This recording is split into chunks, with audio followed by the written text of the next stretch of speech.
We will be starting with recording of transactions. +1 book. Okay, so we plan to solve the illustrations from the CBSE +1 book. Not only the illustration exercise also. Before that, before you go for learning the accountancy in detail, let me explain what is the background of this. What is the background of this? And what is the structure? So you have to understand those structure first of all. Let me explain you the concept called accounting cycle. Accounting cycle. Okay. See, the accounting cycle is nothing but the mode of preparation of whatever the transaction happens in a business to locate or to identify whether the business is really growing or not. Is there any profit or loss? These things will be calculated. That calculations will be systematically done by preparing the accounting cycle. This will be rotating year after year. Okay, year after year. The starting point of the accounting cycle is nothing but cash business transaction. Cash business transaction. Okay. This is the starting point. Whatever it may be, if it is related to the business, if I want to record that in a systematic manner, then it should be a cash business transaction. So before you go further to record whatever it may be related to the business in your accounts, knowing this cash business transaction is the predominant one. The transaction is nothing but the action between the two parties. Transaction is nothing but action between the two parties. I educate you or I teach you and you are learning. And I am teaching you, you are giving me the fees. So the action involves two-way communication, like I give and I will take. I educate and I get the fee. I sell the goods and I get the money. I purchase the goods, pay the money. So whatever the actions may be involving of two activities, two actions or two items. Those two items will be called as an account, right? So transaction is nothing but just an action between the two parties. Transaction. Okay. Action only. Give and take. A and B. Something goes from A to B and in return A gets something from B. Clear? This is called transaction. And when it comes for the business transaction, what does it mean? I teach you and get the fee. Similarly, I may teach my daughter also sometime. Will I get any fee there? Absolutely not. So I don't have the intention to make any profit out of guiding my daughter, right? It's by default love and affection, I have to guide it. It's my bound duty also. That will be called as the non-business transaction, because whatever the action I'll do, not with the intention of making money or benefit out of it, then it's called non-business or simply personal transaction. If I start a business, probably a stationery mart where I'm purchasing the stationery and selling the stationery, purchasing the stationery for rupees 1 lakh and selling it for 1.5 lakhs, then I have the intention of making the money out of it. So 1 lakh is the purchase price and 1.5 lakhs is the sale price. The difference between these two is my revenue, right? So definitely it's a business transaction. If I'm giving my purchased material to my daughter for her requirement, of course I don't have any retaliation for that, will be called as personal transaction. Never mind about the personal transaction, only if it is being the business transaction will be recorded in your accounts. Personal transaction is not going to be considered. And it should be measurable in terms of cash. Monetary measurability should be there. If it is not so, we will not record. The appreciation as well as giving some right word on employee will be a healthy relationship, no, in the organization. So he will be performing better to the organization. Appreciating, promoting, and scolding, a fight between two employees, all these things again will have the impact in the business transactions. But we cannot quantify the result of it. Because of the fight between these two, what is the ultimate loss in production? I am not able to quantify. I am not able to measure that in terms of rupee, will not be recorded. And promotion. Promoting an employee without any salary hike, only a posting is there. cannot be recorded, right? But if there is a salary hike, it will have the impact only on the salary payment, not the term promotion. I am not going to record that as a promotion in our accounts. And when I purchase a land and building, okay, for that I am making the payment, it should be recorded for the business purpose, means it should be recorded. I purchase the land and building for rupees, say 1 crore. That 1 crore rupees will be recorded as a payment and as it comes into us, right? But I am not really owner for that. When I become owner for the land and building, it's not only the payment. Sometimes I have to get registered that house property in my name. Unless registration is confirmed that property is not mine, the later period in the legal shoot, I may lose my ownership also. The ownership is ensured only because of the legal deed. So if I don't have the deed, then that's a problem. If you have the two-wheeler driving on the road and police may catch you, the next one will be, where is your RC? RC means you have proof that you are the owner of the bike. It's not stolen bike. Registration certificate. RC, registration certificate. The bike is registered in your name or in your relative's name. On his approval, you are driving that. So if the bike is in your name, you are free to drive. If the bike is in your parents' name or some relatives or friends' name, usually law says that you need to get a permission from them. That permission letter you have to show. But practically we are not sure. We are not showing. So the registration certificate only ensures that you are the owner. Sir, I only paid the money, sir. He has handed over that property to me, sir. No. You are being the owner only when the registration is over. Legally. But registration involves no monetary value. So we will not consider that to be recorded in our accounts. Hopes you could understand. Only the cash related to the business transactions could be recorded. The first, writing down the things, whatever the things happening there. So if you are planning to go for some vacation as a team of around 10 students, right? If you plan to go for a vacation as a team of 10, what will you do? You will estimate the planning, means expenses for the tour, and roughly it may be around 1,000 rupees if you estimate per head. You collect that 1,000 rupees from all the 10. Then what do you do then? You start maintaining all the expenses, how much you spend and how much you lose money and all. You will be noting it down. Finally, if there is any deviation, you will either collect or repay to the persons coming to the tour, isn't it? It's in a simple sense, writing down in our note. But the writing down in a note for a small tour, spending around a matter of 10,000 rupees is not a big deal. But when it comes for the crores and crore rupees, losing or even 1 lakh or 1 crore will be a big loss. So we have to be double cautious. In a systematic manner, we have to record. So the systematic of recording this cash business transaction is named as journal entry. This is named as journal entry. Is that okay? So journal entry is nothing but entering the cash business transaction systematically to find out what is the profit or loss for the business because of the 1 year's operation. Is that clear?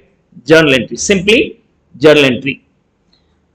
Journal entry will be recorded date-wise. It will be recorded date-wise. Okay. If I spend some 100 rupees for auto fuel today, I spend money for the top-up and all, and for tea expenses, I will just start writing everything today itself. It will happen recurring nature, day after day. I just start recording in my accounts note day after day when the things are happening. Okay. But a year later, I want to know how much I spent for the tea alone, how much I spent for auto charges alone, how much I spent for advertisement separately. How do I calculate? I have to group all the tea expenses I have written over the year's period. For example, if I am paying rent, I have to pay the rent month after month. Every month, if I am paying 10,000 rupees, I might have been paying and writing that as a journal entry month after month. By the year end, I had to find out how much rent is paid. How do I then find out that? Group that rental payment alone, that grouping for the rental, grouping for purchases, grouping for whatever the other payment or receipts are there, will be called as ledger preparation. Will be called as ledger preparation. Is that okay? Now, overall, how much of the payments, how much of the receipts, how much of the assets you possess by the year end, can you represent that or can you show me as a document or summary? Yeah, of course, we can do that as a summary. It's a summary of various balances in the ledger. That summary will be named as trial balance. trial balance. Hope so you could understand. Now later after this, we will prepare the final accounts. Final accounts will be usually prepared once in a year. See, this entire component, the trial balance and final accounts, will be usually prepared once in every year. Currently, we are preparing once in 3 months. As the computerized accounting is there, no. Once you record the journal entry, automatically the final accounts is by default will be prepared. So you are not going to prepare that. So your preparation ends with journal entry only in the practical life.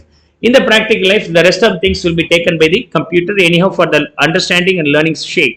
When we don't have the computerized accounting, we have to understand the preparation of the ledger, trial balance as well as final accounts. Final accounts is usually prepared yearly once to find out how much the asset, how much the business is owning and owing, and what is the result of it. Okay, what is the result of it? The two aspects are going to be calculated here. Result of this 1 year's operations, and then what the business owns and what the business owes, right? The results is nothing but add up all the revenue, add up all the expenses, compare the income and expenses. The difference will be either your profit and loss. So that is called result. We usually prepare this in the name of trading and profit and loss account. Okay. So trading and profit and loss account is nothing but only the result. Only the result. I want to know. See, I have studied plus 2 and 10th, whatever it may be. Okay. Now, my requirement is what is your result in 10th? Is it distinction or 80% or first class? I need to know. You might have written lots of examinations in between 8th standard, 7th standard, but we never mind those things, and class tests we of course never mind those things. The 10 years of your preparation by writing n number of class tests and final tests will not be required if you are showing the 10th mark sheet. That's enough, right? So the 10th mark sheet is the only spoken word here for your study up to 10th standard, right? The same way, the trading and P&L account gives you ultimately, sir, this is our net profit, NP, net profit. So much of transactions happen. Transactions are involving various expenses, various income. The difference between these two will be called as this one. This is the difference I have. It's nothing but a result named as either net profit or loss. Okay. 1 year later, what the business has, what the business owe, what the business own and owe. Okay, after 10 years of your study, okay, you don't maintain any of your books. Everything could have been thrown. Immediately after the next examination, you throw the book. Usually I do so. After the accountancy examination, I just throw the accountancy examination. Why? One is tension relieved. Another one is, okay, I'm 100% sure I will be passing that examination. I don't need to touch that again. Okay, this is the case we have. But up to 10th standard, you might have studied n number of books, all the books were thrown off. You could have maintained so many rough note and fair note, whatever may be thrown off. You might have written so many testers will have n number of marks thrown off. Only the 10th mark sheet you own, which is the asset, will be in the locker. Up to that, everything is in the dustbin. Only the 10th mark sheet in the locker. Yes or no? That 10th mark sheet will be called what the business own and owe, which is called balance sheet. So balance sheet is nothing but it consisted of asset. Asset is owning and owing. The business is liable to somebody else, liable to the owner. Liable to the owner is always named as capital. If XYZ is an entity, okay, XYZ is an entity, clear? This entity requires some fund. X being the main person or owner of this business, and he could have contributed around 10,000 rupees. And the running of the business is not possible with only 10,000 rupees, needs other support also. Some third party also given around another 15,000. The third party will be called as liability. Owner fund will be named as capital. When I use the word capital, it represents the person only. It represents the person only. Which person? Owner. That's why we sometimes call that capital being the representative personal account also. So the capital represents the owner's fund, and 15,000 represents the third party or outsiders funds, or maybe a liability. So these are the liabilities the firm has are woes. This is woving. And because of this amount, what the XYZ did it. Okay. They have now cash and other assets. This will be worth rupees 25,000. Okay. So XYZ will say, sir, we have so much of assets meant for owners as well as outsiders. Owner and outsider. Is that okay? This is owing. This is owning. Owning. Owning will be falling under assets. Owing will be either it may be liabilities or capital. So the business, what they owe and own by the year end will be named as asset is equal to liabilities plus capital, will be the starting point for the next year. That will become as a opening journal entry for the next year. See, in the very first year, the business is crash, zero. To start any business, we need to contribute some money. The amount contributed will be the capital in the very first year, right? But we won't invest year after year. Only in the very first year, we'll invest. The second year, of course, whatever the asset and liabilities exist in that business will be the starting point. That will be identified by the preparation of the balance sheet. From the balance sheet, we will continue the next year. Each and every year, what we do is very simple. We'll simply erase all these things. Only the net profit will be the starting point. So up to 10th standard, so many mark sheets are there. All the mark sheets are thrown off. Only the 10th mark sheet is in the locker. Similarly, n number of purchases, sales and auto expenses, carriage expenses, advertisement expenses might have been incurred. All the documents were simply thrown off. Only the ultimate results is taken to the balance sheet. So otherwise, in the bogie celebration, like you might have seen, right? So lots of unwanted things will be means fired up. Similarly here, all these things are fired up. Even for the taxation purpose, we need to maintain only for the 8 years. More than that, it's not required. Similarly here also, what happens now? This will be thrown off and it's chiseled out. Only the condensed form of financial report we have. That is more than enough to identify the performance of the company. Your 10th standard and 12th standard mark sheet is more than enough to determine your education status rather than earlier studies. Same way, that balance sheet is more than enough to determine the financial status of the business. This is a starting point. So every year this process will be carried over. The next year again, cash business transaction will be recorded as a journal entry, and year end it's grouped as a ledger and made a summary named as trial balance from the ledger. And trial balance is the base to determine the company's results as well as company's financial statement. Results is nothing but trading and P&L account. So this is nothing but preparation of the trading and profit and loss account to determine the net profit. And when it comes to the balance sheet, it's nothing but what they own and owe. That's how it's rotated year after year. The point what I have discussed here is nothing but theoretical system. This is called theoretical system. Okay. Theoretical system. And we have the practical system where there is another route. In another route, we go with the subsidiary book and journal proper. Okay, journal proper, not journal entry. This is called journal proper. This is the another route. Directly we prepare the ledger from this route. So we either go from this route, journal, ledger, trial balance, final accounts, or the other route being subsidiary books and journal proper to ledger. One of the two methods are followed. Practically we follow only this method. So you need to parallelly understand both the methods. This is the traditional method. This is the modern approach, like practically we follow. Once you understand this method, of course, the base fundamental logic of accountancy will be over. For the small scale industry or small business, this level of knowledge is more than enough. So you try to finish up this accounting cycle and applying it to a small firm so that you will understand how do I use the accounting knowledge for calculating the profit and loss and all. Is that okay? This is what about the accounting cycle. Okay.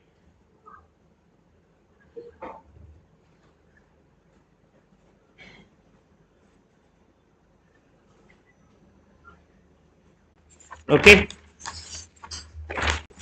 Owning and owing. These two should match. The owning will be named as asset. The owning will be named as asset. Owing could be to the owner he himself. The business could have been started by some X, the X being the owner, and the owner's contribution is always named as capital. Named as capital.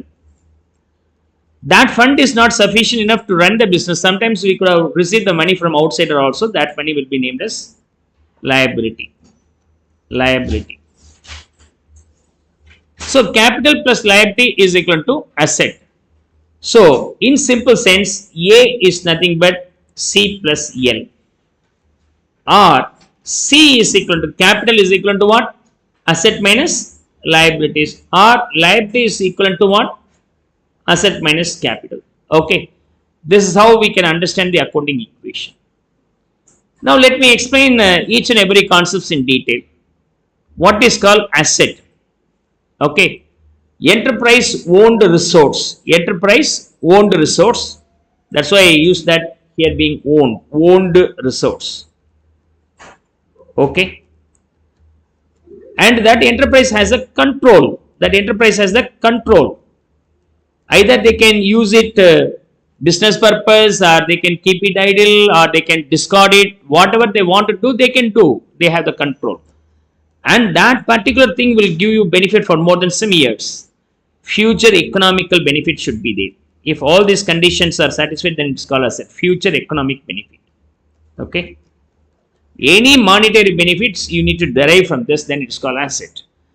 Or in simple sense, any payment you made for this, that payment gives you benefit for more than 1 year. When payment is made once, benefit is for more than 1 year. Okay. So it gives me benefits 1 plus year. 1 plus year. 1 plus year. That's very, very important. Whatever the payment you make, that payment should give you benefit for more than 1 plus year. 1 year means accounting period. The accounting period usually starts with 1st April and ends on 31st March. Like calendar year starts on 1st January and ends on 31st December, and means academic year starts in June and ends on June. Like this accounting year starts on 1st April and ends on 31st March. Is that okay? Why do I want to have that one? Very simple. To compartmentalize the life of the business, to know whether the business is progressing or not. Periodical evaluation is required, right? So only then we can determine the business growth.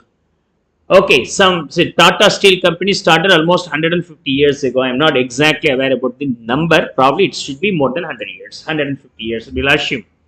Maybe more than that also. 150 years. I want to know what is the profitability of the business by the end of the closure of the business. Means it's not really possible. If I start and run a business for 3 months and I'm shutting down the business by a matter of 3 months later, means I can find out the profit and loss by the end of 3rd month. But the Tata Steel company runs for the years, even century. We cannot wait for calculating the profit and loss from such business. Then how do I calculate? We can compartmentalize the life of the business into years in short form, 1 year after 1 year. What is the progress of this business for this year? What is the progress of the next year? What is the progress of the next year? Is there really growth existed compared to the earlier year is also going to be analyzed. For that only this accounting year matters. So accounting year is nothing but to determine the profitability and growth and progress of the business periodically. Right. Whatever the payment you do, that payment gives the benefit only within that accounting year will be called as expenses. Whatever the payment you give, that payment gives you benefit for more than one accounting period. After that year also, then it is asset. For example, I supposed to prepare an accounts for this year. The year starts on 1st April 2022 and this year gets over on 31st March 2023. Okay. This is the year. This is the year. Is that okay? Now, whenever I pay the rent to rupees 10,000, how many days I can enjoy the benefit? I can enjoy the benefit only for that month. Then this rent will be expenses. The rental payment gives me benefit for the month. Okay, that month only.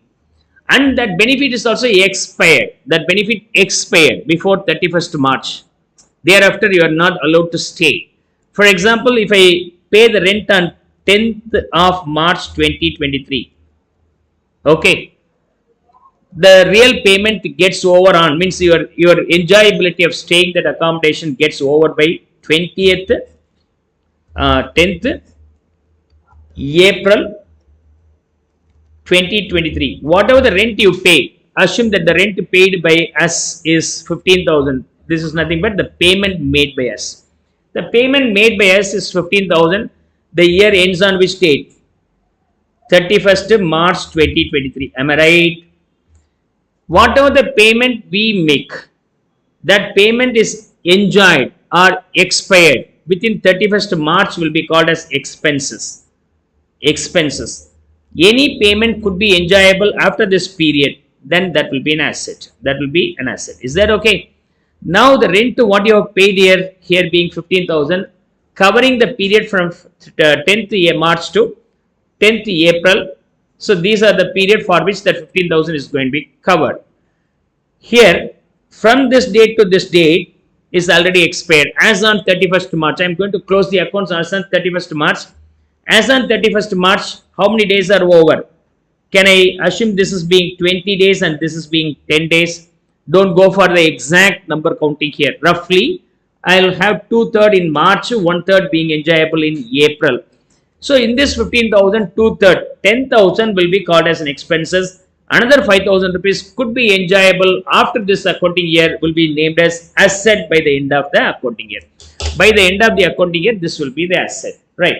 In general, whatever the rent you pay will be enjoyable within the short span of time, will be called as an expenses, will be called as an expenses. Is that okay? Whatever the payment you make that gives the benefit for the more than one accounting year, 31st March later also you can enjoy, then that portion will be an asset. Is that okay? The enjoyability, future economical benefit, that enjoyability happens after 31st March will be your asset. The enjoyability is expired before 31st March is not an asset, it's an expenses. Okay, rental is an expenses. I purchased the land and building by paying 1 crore rupees. What happens then? The amount I paid 1 crore rupees for the purchasing the land and building could give me the benefit for the years together, probably 10 years, 20 years, more than that also. Then that will be an asset. Is that okay? So you have to understand the difference between asset and expenses. Asset and expenses both are payment. Asset and expenses both are payment. Okay. That payment benefit is expired when? Before the end of the year. I assume that the end of year being 31/3/2023. So the benefit is enjoyed within that period will be expenses, will be called expenses. If the payment gives you benefit more than 31st March 2023, then it is an asset. It is an asset. Is that okay? And let me go with one more idea. Even after 31st March, it gives me benefit. Not only even after 31st March 2023, even after 31st March 2024, even after 31st March 2025, and so on. So after this, I can now subdivide this further.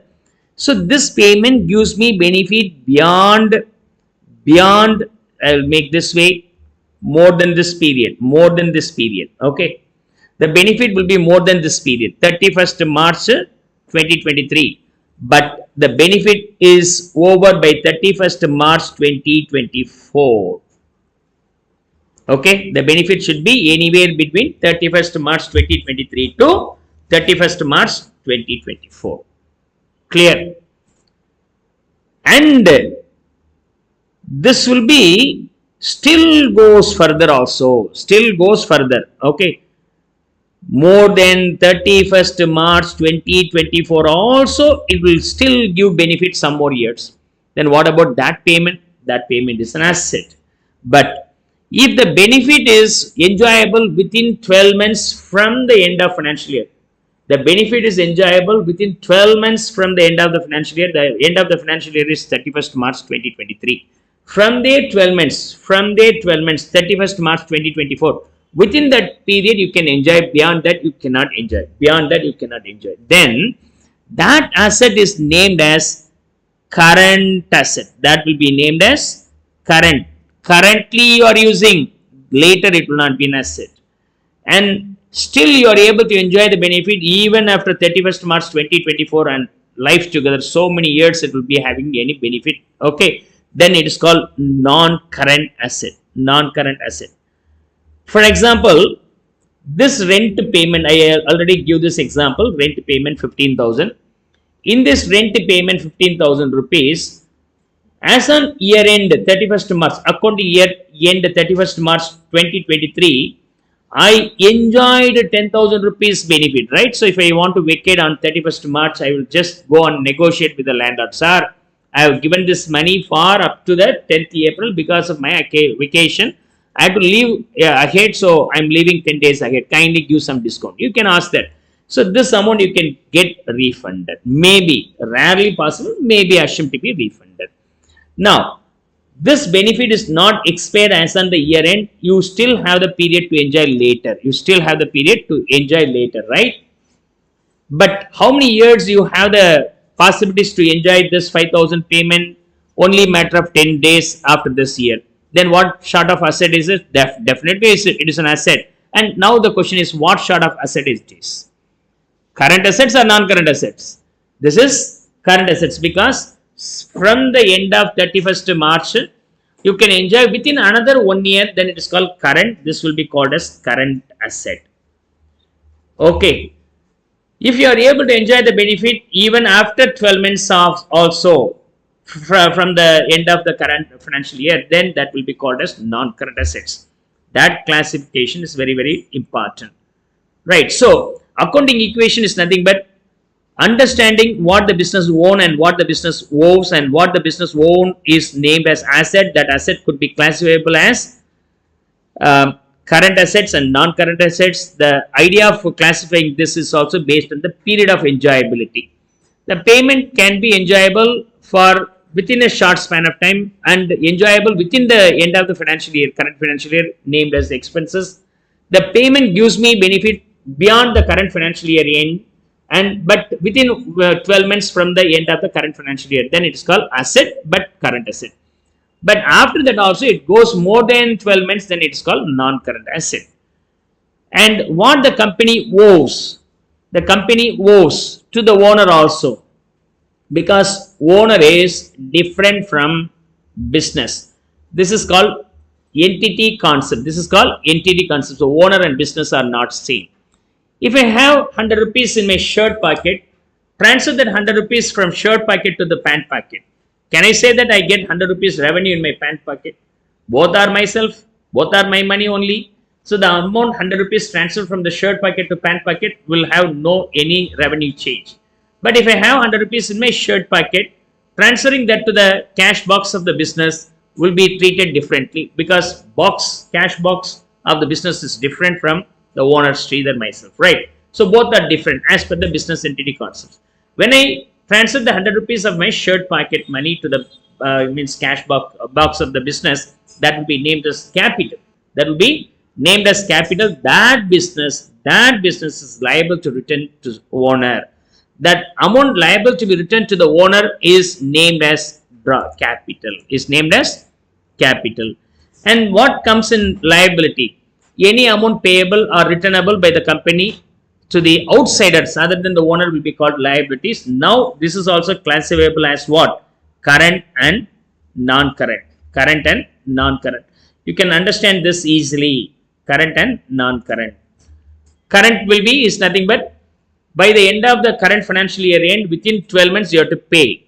Then it's called current. You have to close up that liability. Then it's called current liabilities. You can pay even after 12 months. Then that will be called as non-current liability. Is that okay? And the payment what you give gets no benefit at all. You paid but you don't get any benefit. Then what is this? This will be named as loss. Okay. 100 rupees I paid, I purchased a product and then realized it's an expired one, I cannot use, I throw it off. So what happens then? I paid but I didn't get any benefit out of which, then it's called loss. It's called loss. Payment gives me no benefit, loss. Payment gives benefit, enjoyable within the end of the financial year. Expenses, payment gives me benefit beyond 31st March, end of the financial year, but within 12 months, then it's called asset but current. Payment gives me benefit beyond the 31st March, that financial year ends, but more than another 12 more months, then it is called non-current asset. The same logic will be applicable for the liability also. We have the current liabilities. Any receipts. For that, if I am supposed to answer, then it is called liability. I get the fees from you. I have not completed the classes. What does it mean? I collected the fees. I have not means taught you. Then it's my commitment. It's my commitment, or I'm liable to you, right?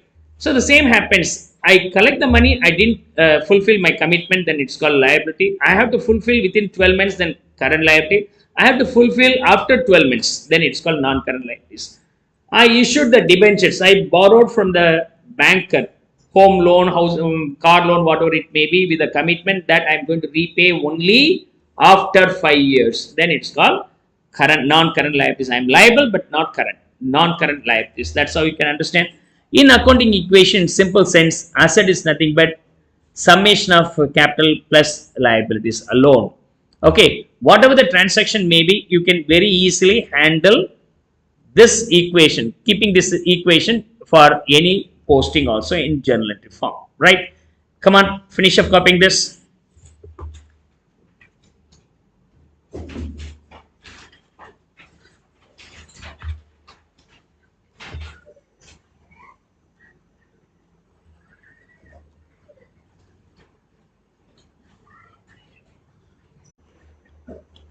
How do we record the transaction using the accounting equation approach? Using the accounting equation approach, right?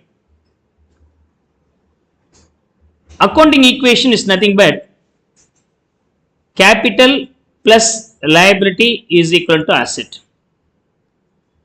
We have n number of different varieties of assets. Write it down, all these things one after one in columnar form. Capital and liabilities will also have n number of forms. Creditors, bank borrowings, like n number of liabilities we may have. Assets, land and building, plant and machinery, stocks, debtors, like n number of assets we have. Now, if for every transaction there will be an impact.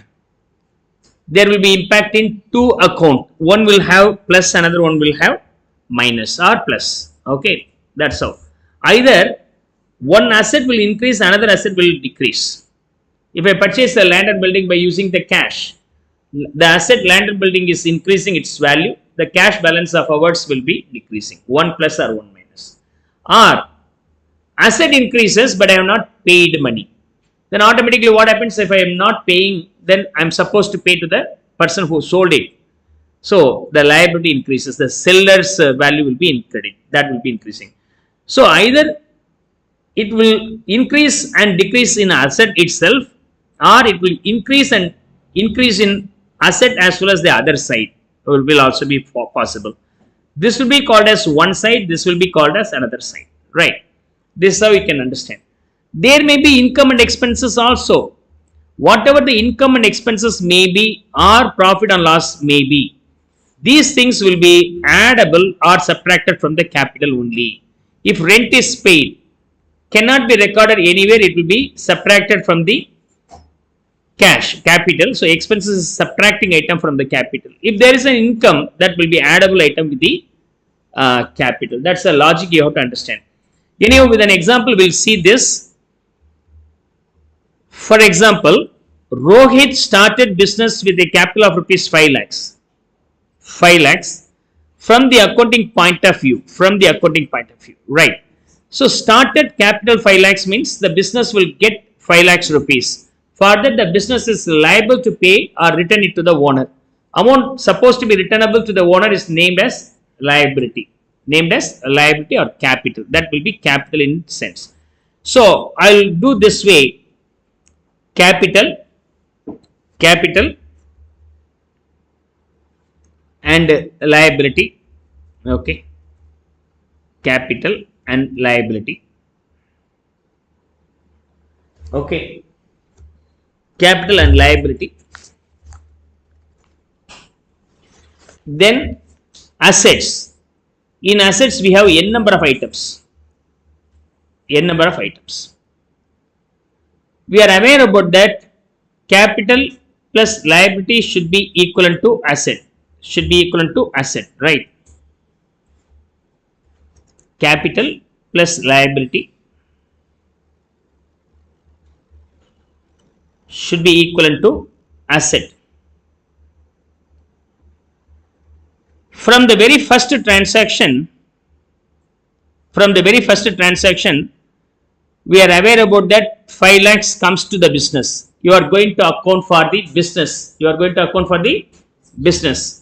Right? So in business angle, whether the money comes in or goes out, it comes in. So it's an asset comes in. That will be named as cash. Cash is also an asset. So in asset, I name this being cash. The value being means the asset being cash.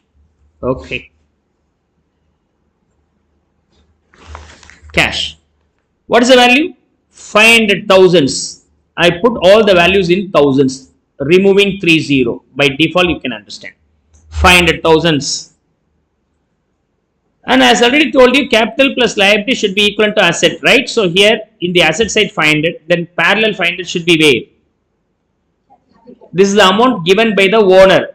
As the amount given by the owner, now the business is liable to the owner, then it's coming in the liability side. If the business is liable to the owner, then it is called capital. If the business is liable to third party, then it is called liability. So I'll put that value here, capital being 500. What is the liability? We don't have any liability. Now it's matching. Cross verify whether the assets is equal to the liabilities or not, one after one. Yeah, of course it's matching. Here, in example number 1, opened a bank account in State Bank of India with an amount of rupees 4,80,000. Now what happens? We have deposited the money in this SBI account. If I deposit in the bank account, what does it mean? Also asset for me, right? You can have the cash in your pocket or you can keep the money in the bank account. So both are your amount. So it is an asset. You can enjoy the benefits the next year also, right? So now I am introducing one more asset here, bank. Because of the second transaction, I deposit 480,000 rupees into the bank. Bank balance now shows 480. What happens in your cash box? In your cash box could have been subtracted to that extent. Now your cash box will have only 20. So in asset side, one asset is decreasing, another asset is increasing. In the liability side, we don't have any adjustments. I will just write as it is. So capital being 500, liability being 0. It gets closed. 500 plus 0 is equal to 20 plus 480. Now the second one. Okay. Now this is the second one. This is the base transaction. This is the first transaction. Now in the second one, what happens? Bought furniture for rupees 60 and check was issued on the same date. Furniture is purchased. The furniture is an asset, a new asset. You can enjoy the benefit for more than 1 year. Then it will be in the right hand side. Asset side. I will introduce one more column here, furniture. I purchased the furniture by paying 60. So now in my office, I have 60,000 rupees worth asset newly purchased. Further, the payment is made by what? The payment is made by check. This means the bank balance could have been reduced to that extent. Now I am going to subtract that. So 480 minus 60, it is now 420. What about the cash? It remains unaffected because of the transaction. So each and every transaction will have impact on two accounts. Mind that after the two accounts, you don't disturb other account, right? Is equal to 500 and 0. Now you can verify whether the debit is equal to, means whether the capital plus liabilities is equal to asset. That equation should always be maintained perfectly. Third one, bought plant and machinery for the business for rupees 1,25,000 and then advance of rupees 10,000 in cash is paid to Mrs. Ramji Lal. So a new plant and machinery is purchased for that 1,25,000 rupees worth is also finalized. So I am introducing one more asset, plant and machinery. Okay. Third transaction. The plant and machinery worth being 125,000. But I have not paid completely, only an advance amount is paid, which is 10,000 rupees, that too in the form of cash. Then the other impact will be where the cash balance might have been reduced. So you have to subtract from there. So from 20, I have to subtract 10,000 rupees. So now the cash balance is only 10. For 125 rupees, I paid only 10. I paid only 10. What about the remaining 115? I am liable to pay later. So a new liability comes in. A new liability comes in. So you have to now record that as a liability. If you are going for a shopping nearby your home, probably a petty shop like to purchase a soap or something for the emergency, you went there and after purchasing only realized you kept your purse in your home. What happens then? What happens then? Okay, you are regularly purchasing that. That shopkeeper says that no need to worry about. You no need to worry about that. You can leave it. So come the next date and pay. So you come to your home and then realize that name should be in your mind because you have to pay it. That shop owner will keep your name in his mind. So the person's name in your mind is possible only if there is any due. Either due receivable or payable, it will be kept in your mind. Is that clear? Similarly, 125 rupees worth of plant and machinery is purchased where I paid 10 rupees cash. Remaining 150 is pending. Pending means immediately I have to remember that person's name. That person is liable for liability here. Okay, named as creditor. Named as creditor. Okay, creditor is the person to whom I am liable or I supposed to pay. Debtor is the person from whom I am receivable later. Okay, understand now. The creditor is the common term to whom I have to pay will be the creditor. The person from whom I have to receive, which is a term which is termed as debtors, which is the common name. Right. Let me move on to the fourth transaction. Goods purchased from Mrs. Sumit Traders for rupees 55,000. Goods purchased. So goods is a new item comes here as said.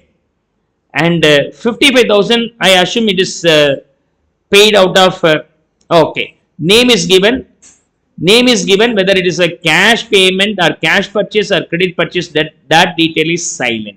If that detail is silent and then the name of the party from whom you have purchased or to whom you have sold, then it is always assumed to be credit transaction. Credit transaction. Is that okay? Now a new account comes here which is goods as said. Goods is nothing but stock. When I use the term goods, it represents I am purchasing for selling with a profit.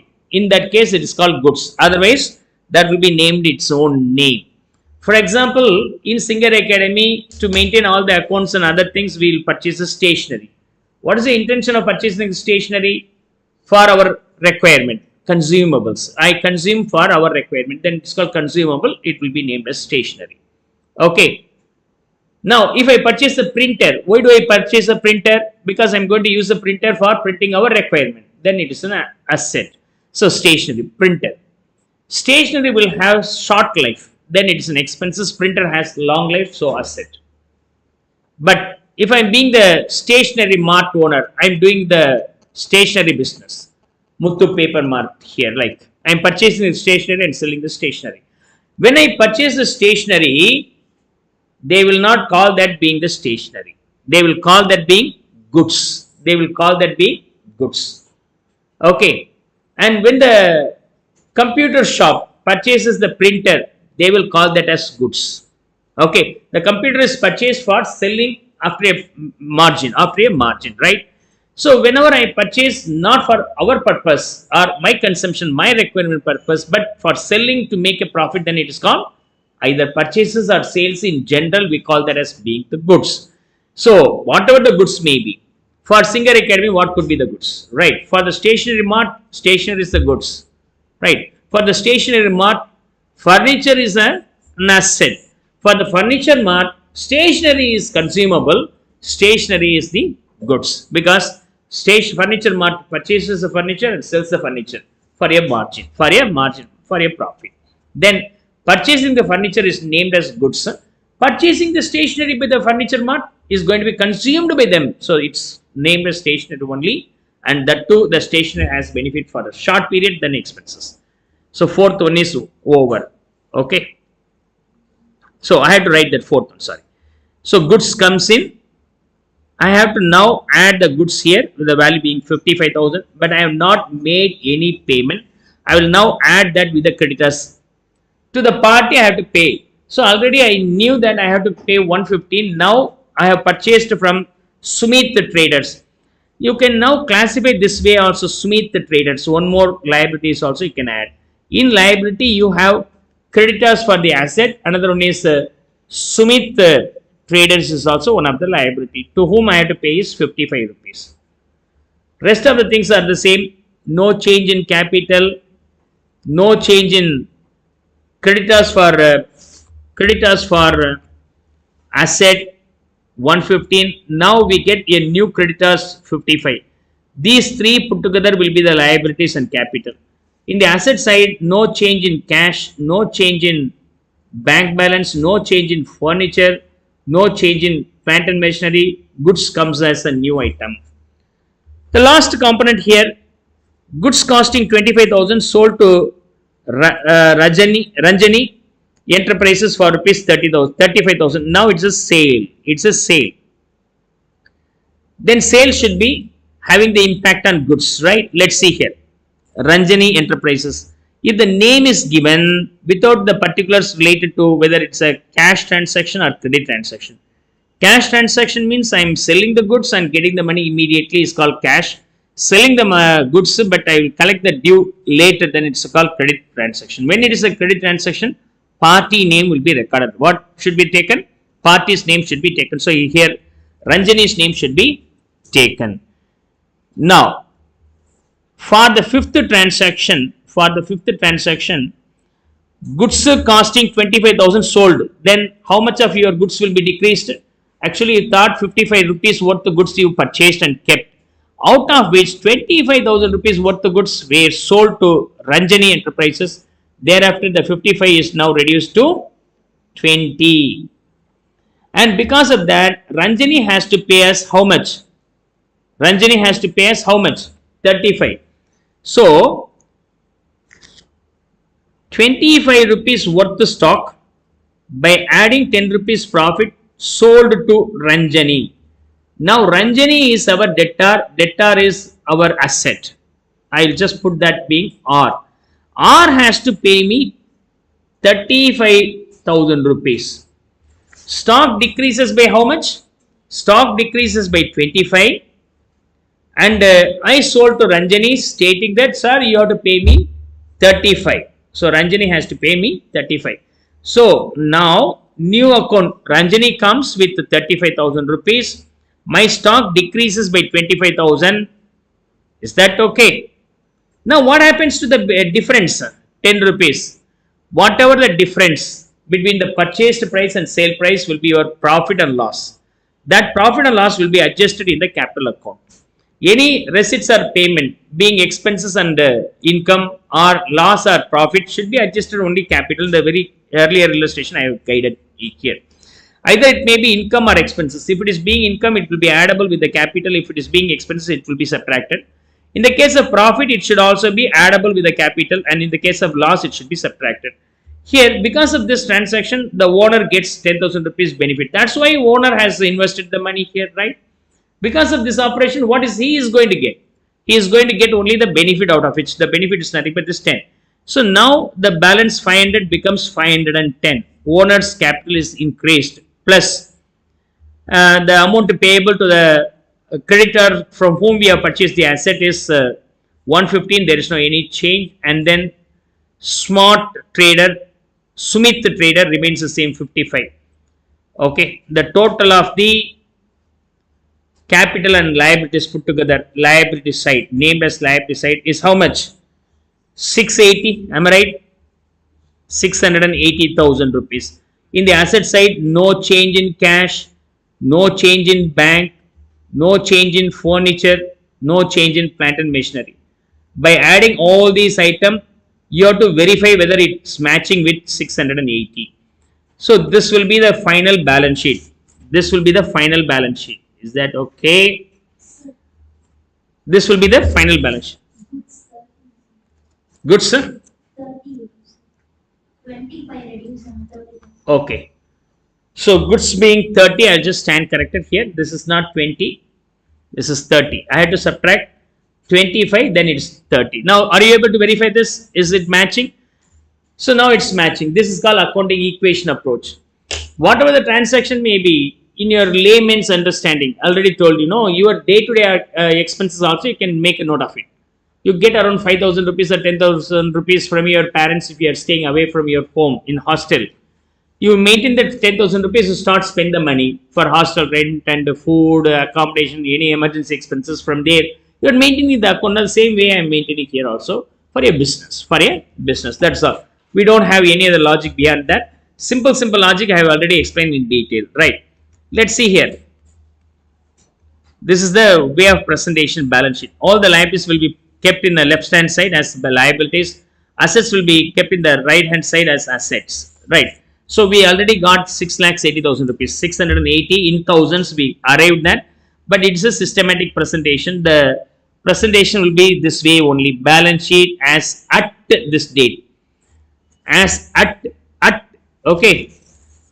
Remember this is whenever the balance sheet is there, it will be representing the value only for a particular date. The next date one transaction will be there, automatically the balance sheet will get affected.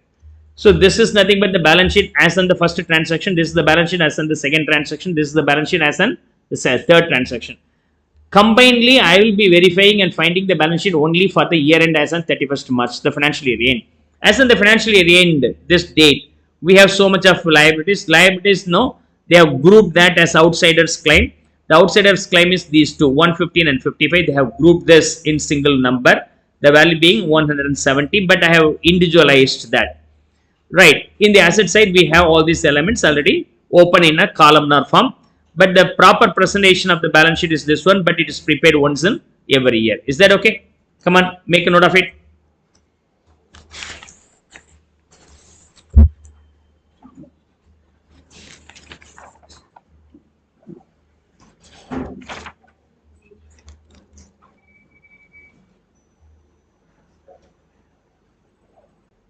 That both the sides of accounting equation, asset is equal to liabilities plus capital remains equal. Okay, assets is equal to liabilities plus capital, both are equal. So in the liability side, we have capital and liability. Capital is nothing but amount payable to the owner by the business. Liability is nothing but the amount payable to the third party, outsiders. So I put the capital and liability in the left hand side. In the text, it is worked the other way. First assets, then liability and capital. So either way you can work out, so no need to worry about that. Always remember that the capital plus liability should be equal to the summation of all the assets. All the assets. This will be the asset side. I'm not sure what are the kinds of assets exist currently. I'll proceed one after one and I'll just start post other things also simultaneously. Right. Now asset.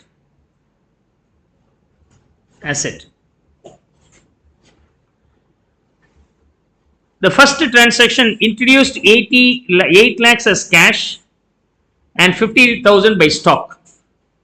So two assets are now coming to the business. One is cash, another one is stock. Two assets are coming to the business. One is cash, another one is stock. Add up that. If you are being an accountant, write it down what are the assets you have. So cash comes in as well as stock comes in. Not only that, from whom it is receiving. It is received, whether it is from the owner or the third party. If it is from the owner, then it is named as capital. So as per the first transaction, we received cash. One of the asset, and stock. The goods is otherwise named as stock here. Goods is named as stock here. This will be the asset side. Right. So we received 800,000 cash. 800,000 cash. Okay. Not only 800,000 rupees worth of cash, stock also we received 50,000 rupees worth. These two given by the owner, so I am going to Consider the owner is also being a creditor here, 850 rupees. Is that okay? Values are posted in thousands. 3 zeros are omitted here. By default, you can understand. 800 thousands, 50 thousands. That's how you can understand. 850 capital. 850 capital. Cross verify whether the asset side is matching with the liability side or not. Asset side is matching in the credit side or not. So this will be the liability side. Yeah, of course, matching. 850 and 850. Let's go for the second transaction.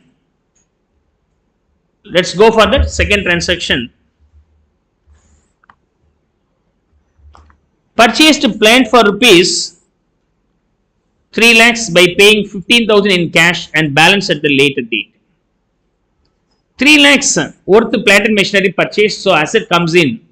So we get one more asset worth rupees 3 lakhs. So I am going to introduce one more column here. So plant and machinery. The value of the plant and machinery here being 300,000. And for that I have made a payment of only 15,000 because of the reason my cash box showing a decreased value by 15. So 50 minus 15. This is only 35,000.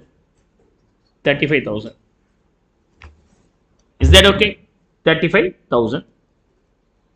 And balance 285 will be payable later.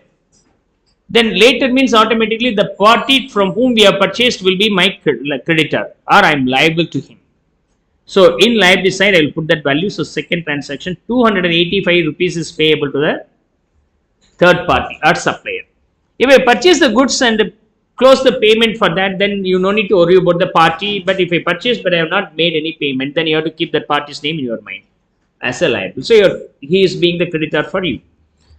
Rest of the other account remains the same. Capital being 850, liability 285, cash being 800. Cross verify whether both the sides are matching.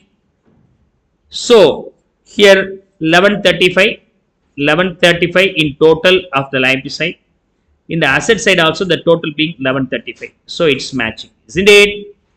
Matching. The accounting equation remains constant. Okay.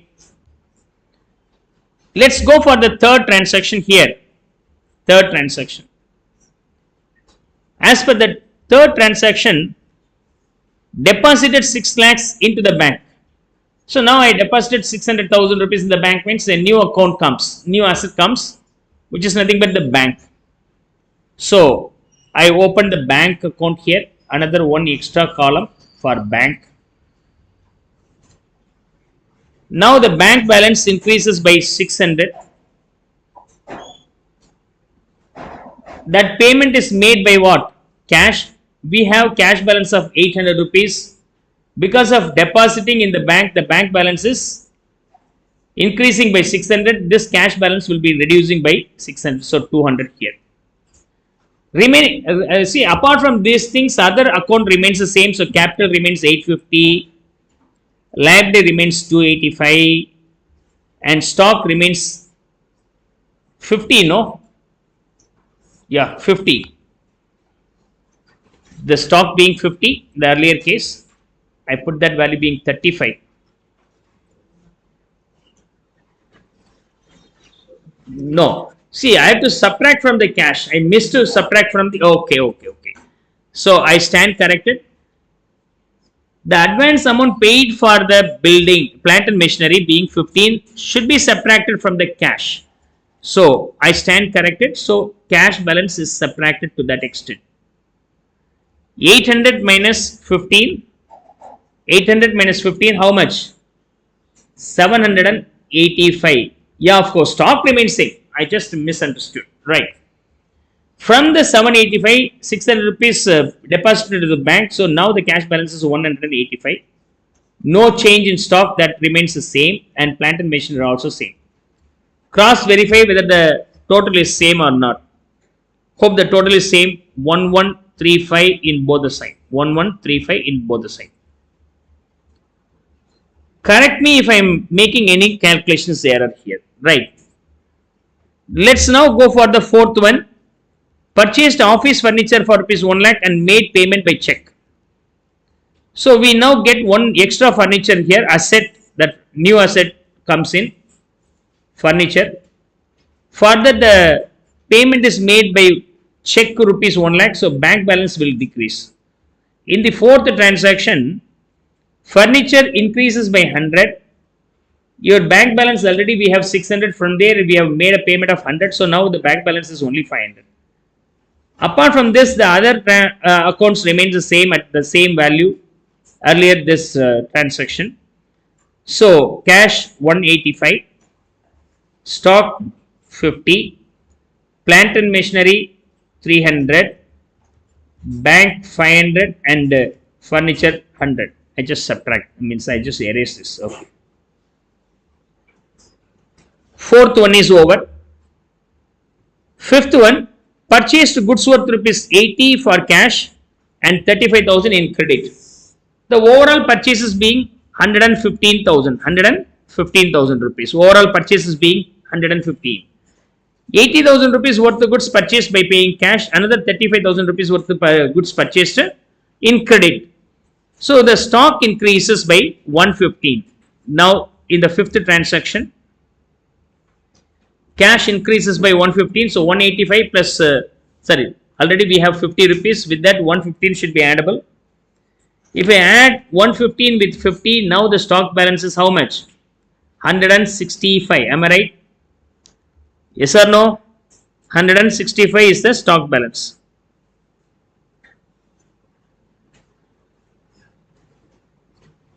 Then for that we have made a payment of 80, so cash balance will be subtracted by 80, so here now it is 105. Another 35 remains pending, then I am liable to pay outsider, so it will be addable with the liability. Already 285 there in the liability. One more liability is now added with that, so which is 35, 320, it becomes 320. Rest of the other account remains the same, so capital is 850, plant and machinery 300, bank 500, furniture 100. No other changes. No other changes. What is the total of both the side to verify? 850 plus 320. The total could be 1170. Am I right? 1170. Is that clear? Come on, let me know this value. Is it correct or not?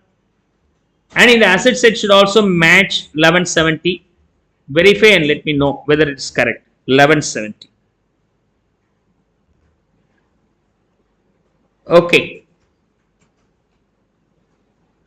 Now, sixth transaction, goods amounting to rupees 45,000 sold for 60 on cash basis. We sold it for 60 on cash basis, means we will get the money, but costing only 45 means the stock will reduce only 45, but the cash increases by 60. 45,000 worth the stock reduced, but your cash balance increases by 60. So because of this operation, the difference between these two, 45 and 60, is your revenue. 15,000 should be owner's money, addable with the capital account. Is that okay? Now, sixth one.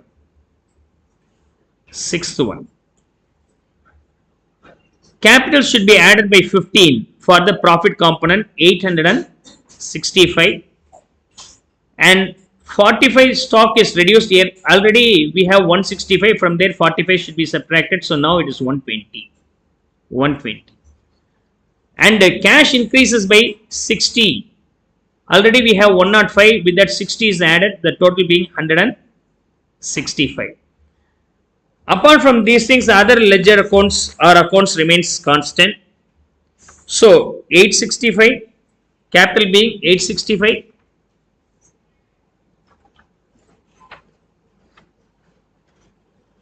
Okay. Now what is the value?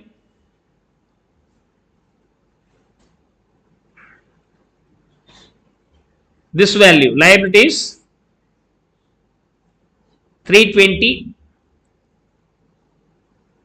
and then plant and machinery 300, bank 500, furniture 100. Okay, furniture 100.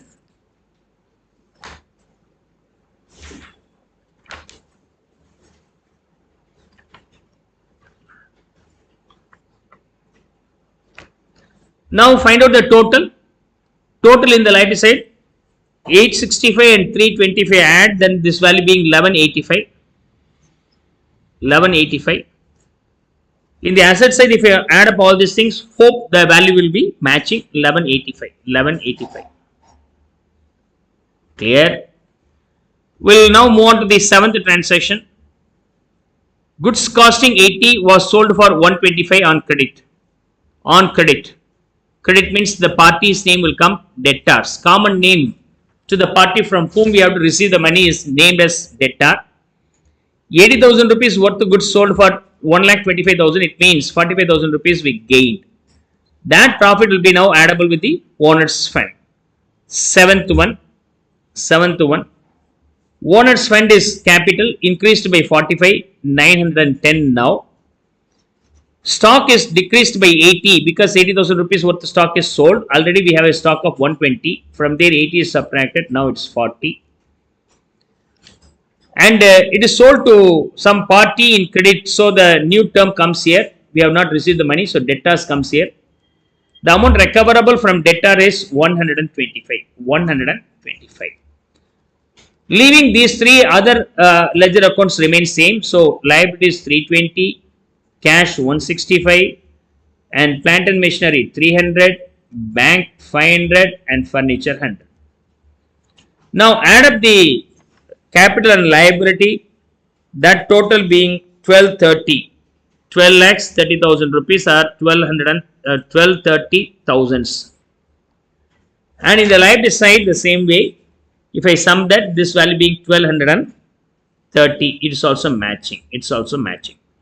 For each and every transaction after, verify whether it's matching or not. Of course, it's matching up to 7. Let's move on to the 8th one. In the 8th one, check issued to the supplier of goods worth rupees 35,000. Check issued to the supplier of goods worth rupees 35,000. Okay. 8th one. So I have issued the check. Payment is made. So bank balance will decrease. Here the bank balance is 500. As I have issued a check for rupees 35, to that extent the bank balance will reduce. The value being 465 now after this payment. The payment is made to whom? Supplier of the goods. Supplier is nothing but the party from whom we have purchased the material. We have purchased the material but we have not paid the money. Will be coming under or falling under liability. So the liability includes the supplier. Right, so we purchased in credit. For that, we have to pay the money. It remains pending. So as the money is pending, is a part of liability. And the lender now asking me, sir, what about the due, sir? Take this check. So I have paid a 35,000 rupees check to him. It means the amount payable to the lender being 320. Now I issued check 35 will reduce the 320 by 35. So after reducing this, the value being 285. Is that okay?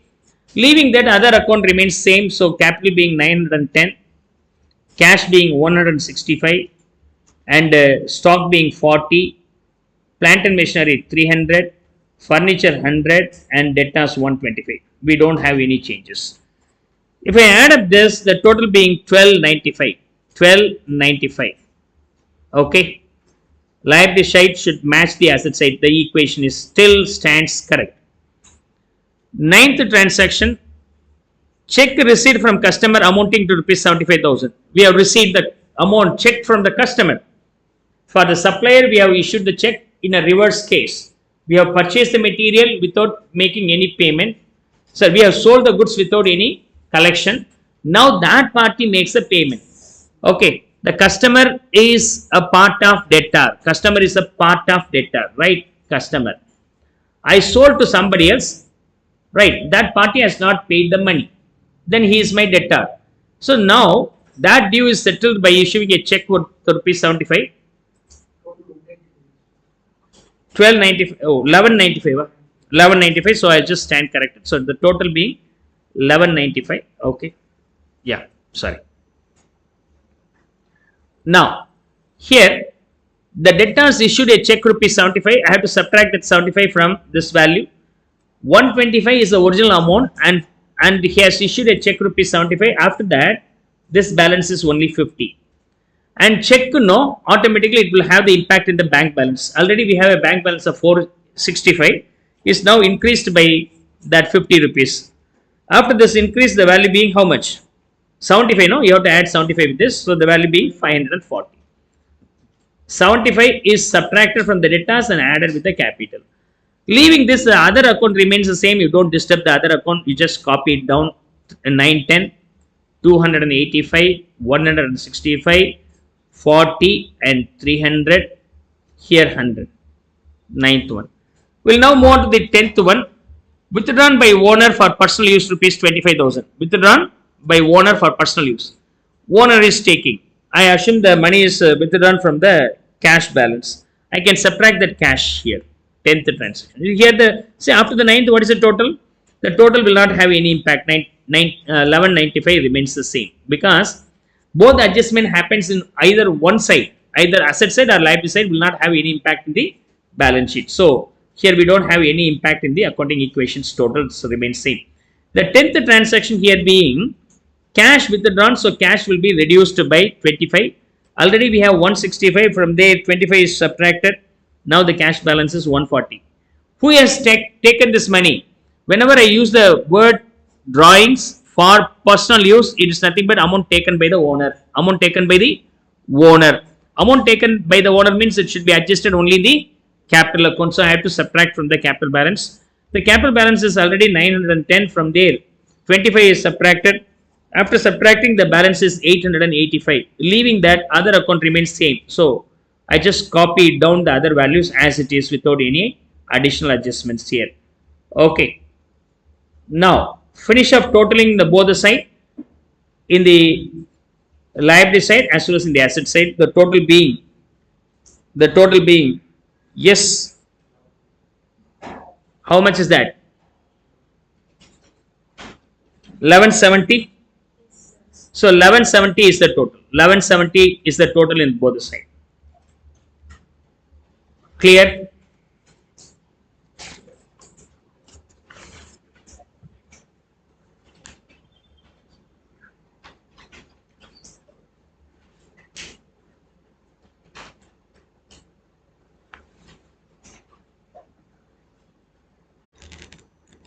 As per the accounting equation, what we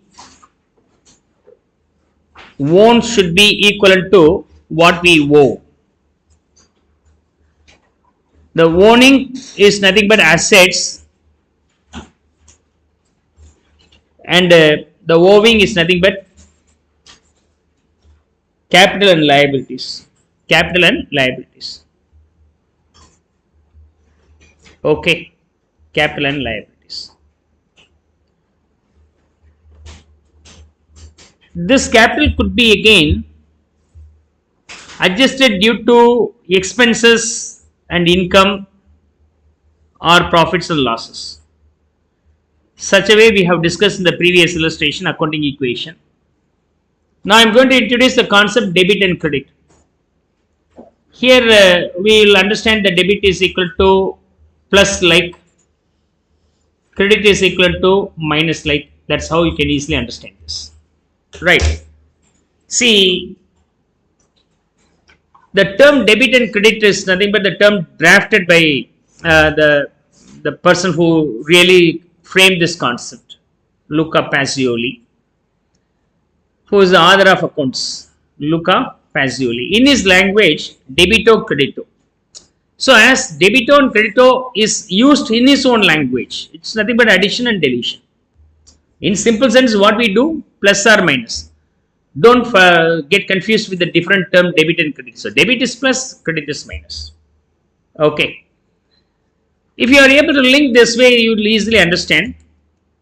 Usually what you won't know predominantly will be debit balance. Plus no, what you are supposed to pay outsider is credit balance. With this small logic, you can now understand the debit credit rules easily. What you own is debit, what you owe is credit.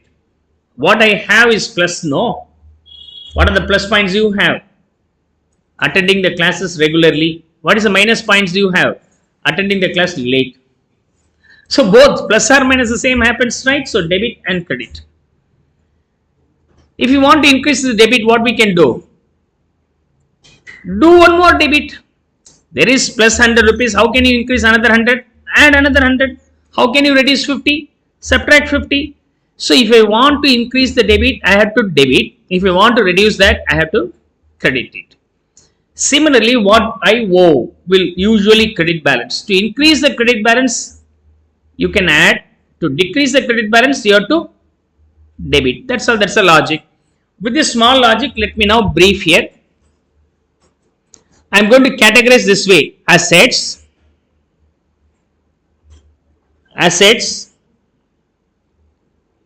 liability and capital, both are more or less same, like liability or capital. Expenses also similar to the asset, expenses and losses. Already I explained the difference between expenses and losses. For the payment, if you are enjoying the benefit, then it is called expenses. The benefit enjoyed only for the short period is called expenses. The payment for that you don't get any benefit, is a loss. The reverse case, income and gain. Income is nothing but the amount what you receive. For that you are committed to work for some time. I received the fees and for that I had to give the coaching for a month's period. Right, then that money is my income. I get the money without any reciprocal activity from me, then it's my gain. Similar to the loss here. Okay, such a way we can easily understand. This is owning, this is owing. Okay, asset is owning. How the expenses being the owning? How the expenses being the owning? I pay rental charges. Then I have the right to own that property for the rental period. I paid for stationery. I have the right to get the note. So I am owning. Any payment is nothing but owning of something, some facilities.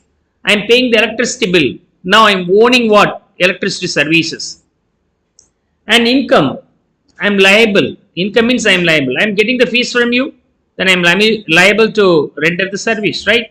So the owning and owing is put in a different angle here. Owning and owing is put in different angle. Already you are aware about that. This is the owning. Asset is owning, but I add one extra aspect, which is nothing but expenses and losses. And you are aware about that liability and capital are being the owing. With that, I add one extra item, which is called income. Liable. If I am getting the money from the third party, then liability. If I am getting the money from the owner, capital. If I am getting the money from third party, for that I am rendering service only for the short period, then income. Getting the money, for that I have to serve you for more than one accounting year, then it's called liability. For the amount I received, I will be serving only for the short period, then it's called income. Said okay, I get the fees from you, I will be working only for 1 month, then it's income. I get the salary, I am working for 1 month, income. I am paying the advertisement amount, for that I am able to get my name published in the newspaper one time, then it's an expenses. The payment gives me benefit for the short period, then expenses. Anyway, I am owning that right. I am owning the right. Whatever the things may be, if it is owning, will be debit balance. If it is being credit balance, owing, then it is called credit balance. Is that okay? To increase the debit, what you have to do? Debit again. To increase the credit item, what you have to do? Credit again. Debit is plus number. To increase the plus, you add again. 100 rupees already you own. Another 100 rupees you get. So 100 plus 100. 100 rupees what you own is already debit balance. If you are getting another 100 rupees, also debit balance. So debit plus debit, debit only, plus plus. To reduce that, what you have to do? You have to subtract. No? Subtraction is named as credit here. Okay. In the case of subtracting the credit, what you have to do? Debit it. That's how. This is the simple rule you have to keep in your mind. Clear? Whatever the things you have already as owning will be debit balance. Whatever the things you are supposed to pay, liability, owing, always credit balance. That asset increases will be debited, asset decreases going to be credited. Liability increases will be credited and liability decreases being the debit. Is that okay? So you can simply understand the plus or minus logic. Such a way we will understand the rule of debit and credit here. With this rule, let me Explain example here.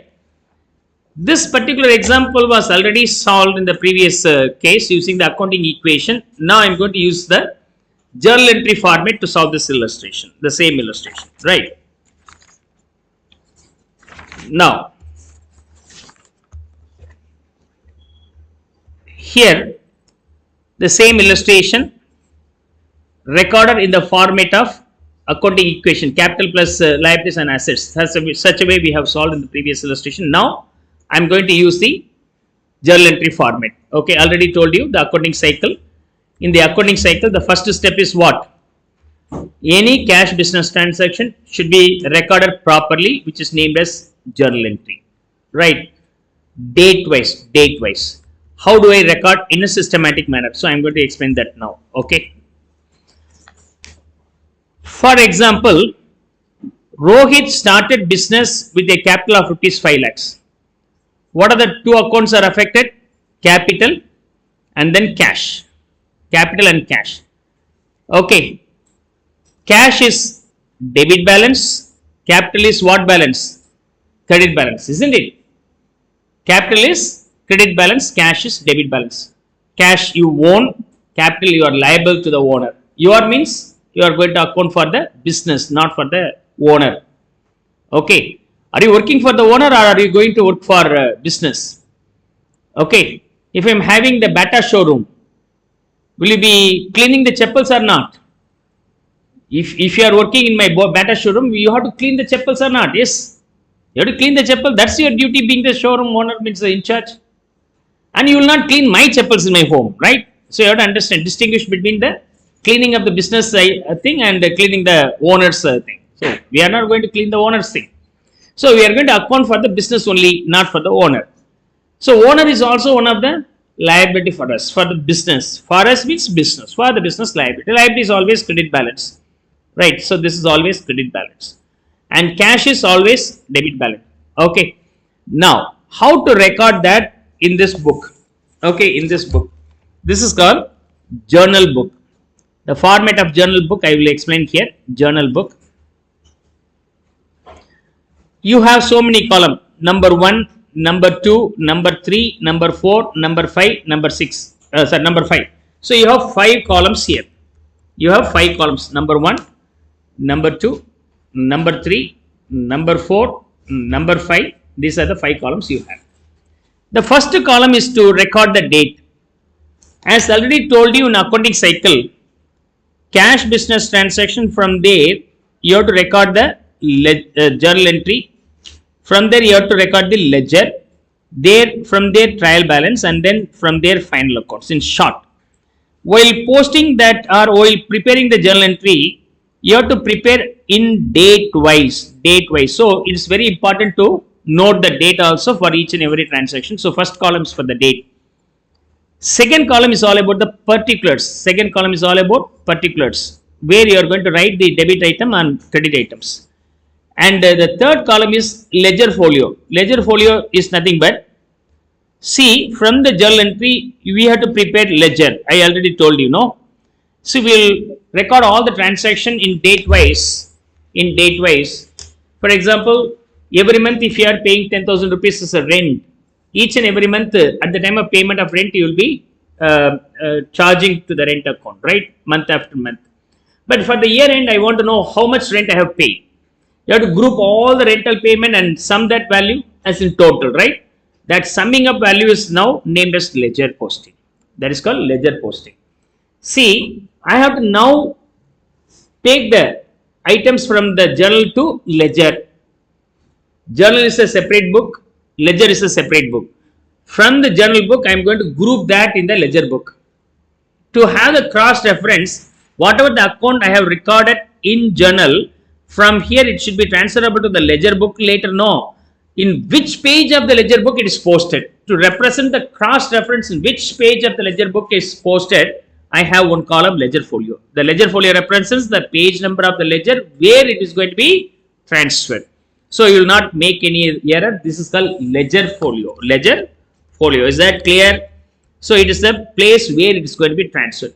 Then another last 2 columns is for recording the amount. That too, first column is for recording the debit value. Second column is to record the credit value, especially in terms of rupees, amount, in terms of amount. Now, we identified that the cash being the debit balance, capital being the credit balance, cash being the debit and capital being the credit balance. Is that okay? Once you identify the two accounts, one may be debit, another should definitely be credit. Always remember the debit value should be equal to the credit value. Already we have seen in accounting equation. Watch that first and then get back to this. The debit account should be first posted here. Here, I assume the date being first, number 1, first date. As date is not given, the first transaction may be assumed to be the date 1. The debit item should be recorded first in particulars column, cash. Always it ends with A bar C, representing account in short. Representing account in short. And this is debit. No. How do I know that this is debit? In the second column, right line, closer to right line or right justification, name this being DR. DR, debit, representing DR, debit. Capital D. Capital D. And then the value 500,000 should be in the debit side. The value 500,000 should be in the debit side. This is the process of writing the debit item. This is the process of writing the debit item. So, cash account debit. The account term represents what about this 5 lakhs, sir? Means this 5 lakhs is accountable for the cash. Okay, if I am giving you 100 rupees to get some note, on returning you submitted the note and you didn't give me any money. So, immediately I am asking about the payment. I paid 100 rupees. What happens to the 100? Then you will say, sir, I spent 90 rupees for the note, sir. Then what about the 10? To and fro charges, sir. Whatever it may be. You will tell, no, whatever the money is there, for what purpose this money is used, I need to know, right? So that accountability, this amount is accountable for what? No, for note 90, for to and fro charges 10. You are representing this money is for that. That's why it is always ended with account. What happens to the 5 lakhs, sir? It is for cash account, sir. This is for him, sir. This is for expenses, sir. This is for income, sir. That representation is the account, right? Then the credit will be recorded later. The credit will be recorded later. The way of writing the credit is, in the next line, leave 1 or 2 character space and then start with the 2. Start with the 2 and name the account here. Capital account. Capital account. Is that okay? Capital account. The value being 5 lakhs in credit. You no need to write CR. You no need to write CR here. By default, when you use the 2, by default it is understood. You no need to write the CR. After passing this is the format of posting the journal entry. Now I have passed the journal entry. Now can you brief what about this transaction? This transaction is nothing but introduction of the capital of rupees 5 lakhs by the owner.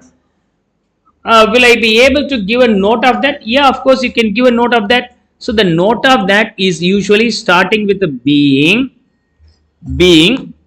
okay, business started, being capital introduced,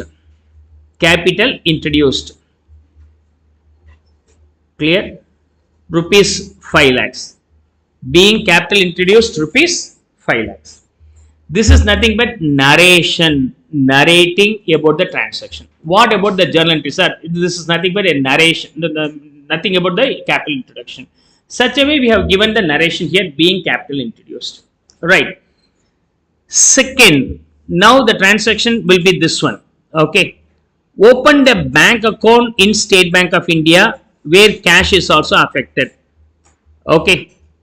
Both are asset. Both are asset mean debit balance. Both are asset mean debit balance. But what happens now?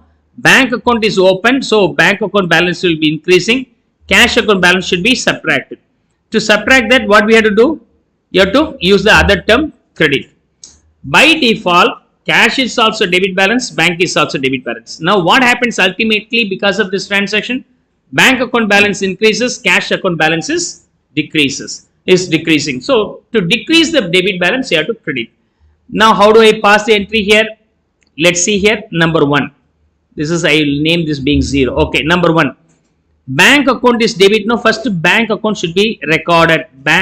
Debit item should be first recorded. I end with A bar C representing account, and it is debit. No, in the right side, means closer to the margin, you can name this being DR, and leave a space and write this as a 2.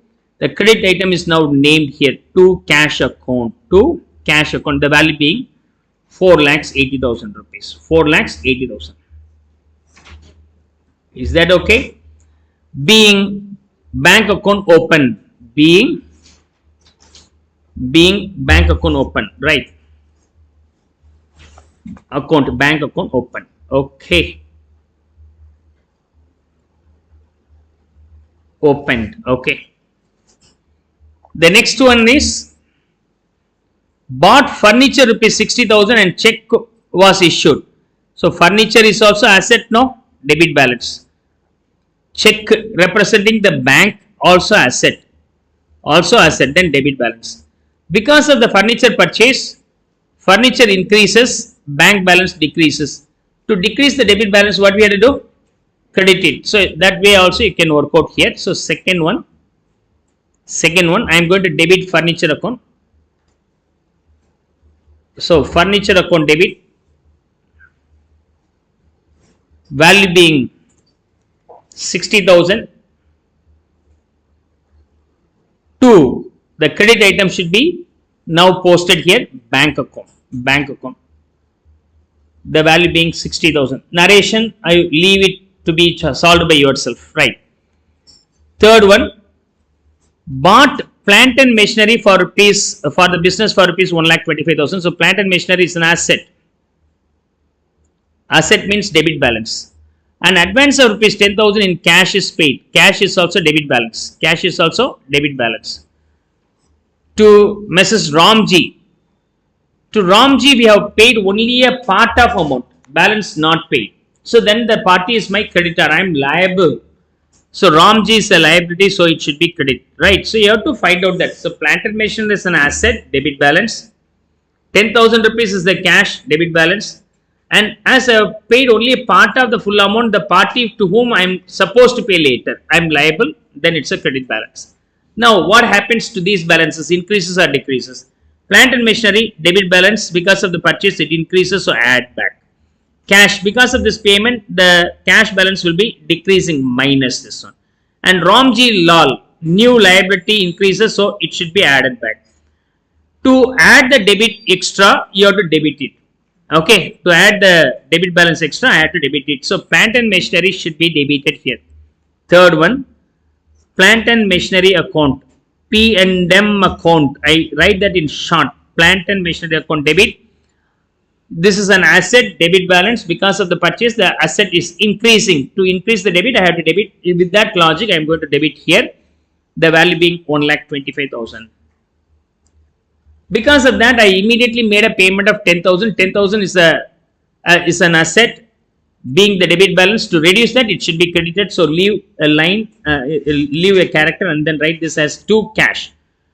To cash account, the value being 10,000. Balance supposed to be payable, liability being the credit. As I supposed to pay later, the balance increases, so credit it. So to Ramji Lal.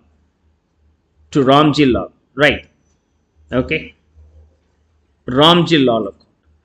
This value being 1,15,000. 1,15,000. Let's move on to the fourth one. Goods purchased from Messrs. Sumit Traders for 55,000 rupees. Goods is a asset, so debit. And Sumit, to whom we have to pay because of this purchases, then I am liable to him. Then it's a credit balance. It's a credit balance. Is that clear? Asset debit balance increases, so you have to debit. Mrs. Sumit Traders credit balance, it should also be increases. It should also be increased, so it should also be plus sign only. Fourth one now. Goods already debit, it increases, so you have to debit it. So goods account debited. Either I can name this being goods, or I can name this being purchases. When I am purchasing the goods for the sale purpose, the purchases should always be the goods should always be debited to the purchases account. Goods is purchased for sale as your business motto by adding some margin, then such purchases should always be named as purchases only. Should always be named as purchases only. So I am going to write the purchases here. Purchases account debit. 2. As I have not paid, I am liable to pay to Sumit Traders. As I am liable, that is a credit balance. That credit balance increases. So 2. Sumit Traders. I have to credit him. Sumit Traders. Okay. This balance being 55,000. Okay, 55,000. Then we will move on to the fifth one. Goods costing 25,000 sold to Ranjani Enterprises. Ranjani Enterprises. Goods sold means we have to always consider the account name being sales account. Goods is an asset. Goods is an asset. Ranjani Enterprises is a asset. Okay. I have sold but I have not received the money. Sold but money not received means that party is liable to me. He is liable means I am owning. No, it's my asset. So in my angle, Ranjani Enterprises is an asset. Asset means always debit balance. And goods is always asset debit balance. Is that okay? Goods is always an asset debit balance. Clear? Any doubts here? Now, when you purchase the goods for the sale, we usually call the goods being the purchases. When we are selling the goods for a profit motive, then it is named as sales only. Sales only. Rest of the things are the normal one. Because of this sale, the asset value decreases. By default, asset is debit. No. To decrease, what we have to do? Should be credited. It should be credited. And Ranjani Enterprises an asset, that balance is increases. So it should be debited. Debit increases, add it. Here, debit decreases, so credited. So I am going to debit whom? Ranjani Enterprises account is going to be debited. So fifth one, Ranjani Enterprises. Ranjani, to whom we have sold the goods without getting any money from him. As we have not received any money from him, he is liable. I am owning. So debit balance. Whether the balance increases or decreases. Yeah, I am selling. No, the balance increases. So debit balance increases means you have to debit. So Ranjani Enterprises should be debited. Ranjani Enterprises, right? The value being debit. So enterprises, sorry, enterprises.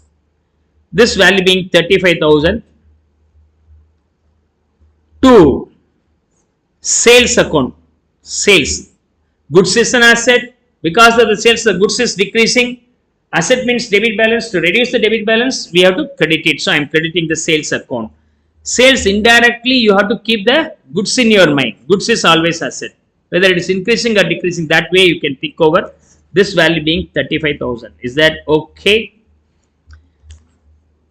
So I am solving this illustration under journal entry format, not final equation model. Is that okay? Come on, finish off copying this.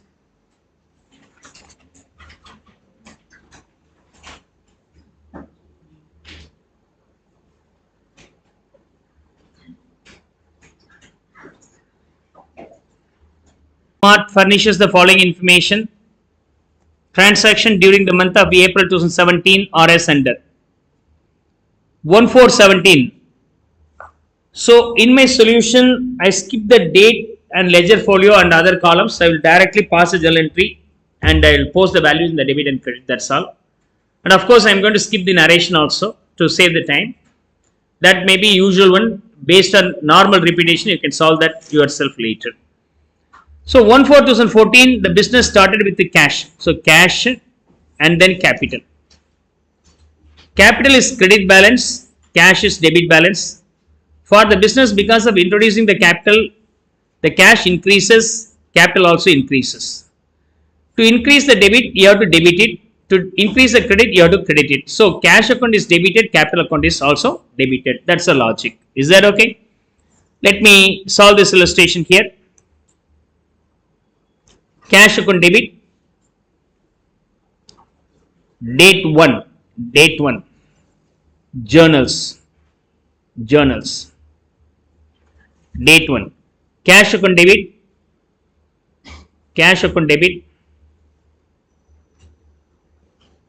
to capital account. This value being 1.5 lakhs. This value being 1.5 lakhs.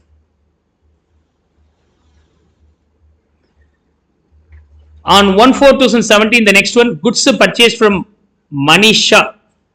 Goods purchased and name of the seller is also given without whether it's a cash or credit transaction is given. Then automatically we will assume this is being credit transaction. If it is being the credit transaction, the party's name should be taken. Party's name.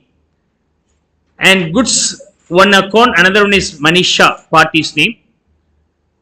Goods being assets, so debit balance. Manisha, from whom we have purchased without paying the value, then automatically Manisha becomes liability. Liability means credit balance. Because of this purchases, the goods will increase, you have to debit it. Debit is going to be increased means you have to debit it. Manisha is default credit balance. To increase that credit balance, you have to again credit it. So Manisha's balance is also increasing. Goods balance is also increasing. Goods is an asset, owning. Manisha owing. I bought the goods, for that I supposed to pay to Manisha. Okay. Whenever it is a purchases, you don't use the term goods, we can use the term purchases. Similarly, whenever we sell the goods, we use the term sales rather than goods. So I am replacing the goods with a new term called purchases. So second one, on the same day. Purchases account debit. So purchases represents only the goods. Only the goods. Purchases account debit. Okay. Purchases account debit. Purchases account debit to Manisha. To Manisha. Okay. This value being 36,000. 36,000. Debit and credit. Okay. This is inner column. This is outer column. First column and second column. Right. To save the space, I have done this way. On 1/4/2017, stationery purchased for cash. So stationery one account, cash another account. Both are asset. Both are asset. Asset means debit balance. Because of purchasing the stationery, stationery will increase. Because of making the payment, cash will decrease. So stationery being debit, to increase the debit balance, you have to debit stationery account here on the same date. So 1. The entry being stationery account debit, stationery account debit to cash. I have paid the money immediately to cash account. The value being 2,200. 2,200. Is that okay? Now on 2nd April, open a bank account with SBI. Open a bank account with SBI rupees 35,000. So bank account, bank is one account, and for that the payment is made. I assume that the payment is from the cash box, also an asset. So cash is also asset, debit balance. Bank is also asset, debit balance. Because of opening the bank account will increase, so debit it. Cash balance will decrease. To decrease this, what we have to do? Debit balance to be decreased by crediting it. So cash account should be credited and bank account should be debited. So on 2nd April, bank account debit. Bank by default an asset, so asset is a debit balance. As the bank balance increases, I am debiting. Cash is also an asset account, usually debit balance. It decreases. To decrease the debit balance, I have to credit it. So bank account debit to cash account. Bank account debit to cash account. This value here being 35,000. 35,000. Is that okay? And on 2nd, another transaction happened on the same date. Goods sold to Priya. Goods sold to Priya. Okay. Now, goods and Priya account. Two account. Goods is an asset, so debit balance. And Priya, we sold without getting the money. Then the party is liable, so party is also debit balance here. Asset. Asset means debit balance. Goods is also asset, debit balance. Now, because of this sales, the goods what we have is decreasing. So the debit balance is going to be subtracted. How can we reduce the debit balance? By crediting it, it may be decreased. And Priya account is also an asset, debit balance. Because of the sales, the Priya has to pay us another 16,000 extra, or this debit balance is increasing. So debit balance increases can be passed as a debit only. I am debiting him again to increase the value, and goods value is usually debit. Because of the sales, the goods is going to be reduced, so I am crediting it. On sales, usually I won't name this being goods, I am going to name this being sales. For the purchases and sales, always the goods are named as purchases and sales, not the same goods name. Goods name cannot be written here. So the third one being Priya account debit, okay. Priya account debit and to sales. This value being 16,000. Then third, on the other day, okay, this is also the same date, second. Now the third April received a check of rupees 16,000 from Priya.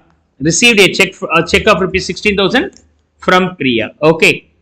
So check represents bank balance and Priya is a party. Okay. Bank balance is usually asset, right? So bank is an asset. Okay. What are the two items are there? Check, otherwise named as bank. This is asset, so debit balance. And Priya has to pay us, so debit balance. Because of the payment, the money now comes into your bank account. This debit balance increases. Because of the payment, the due payable by Priya will be reducing.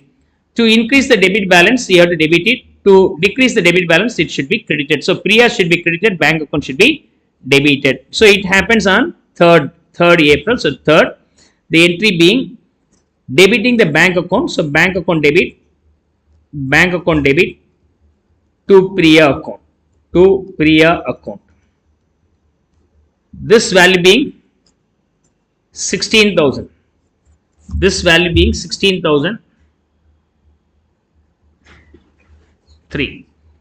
Then let's move on to the fifth one. 5th April, sold goods to Nidhi, rupees 14,000. Sold goods to Nidhi.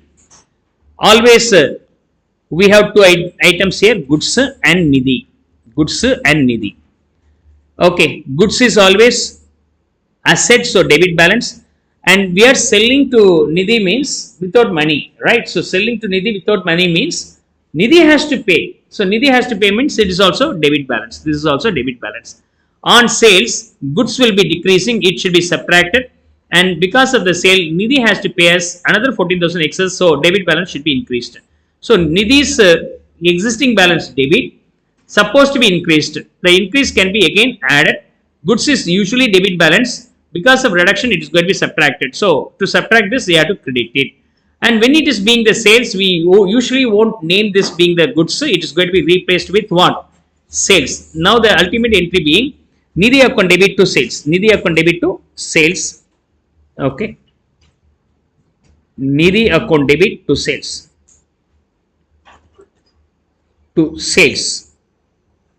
This value being 14,000.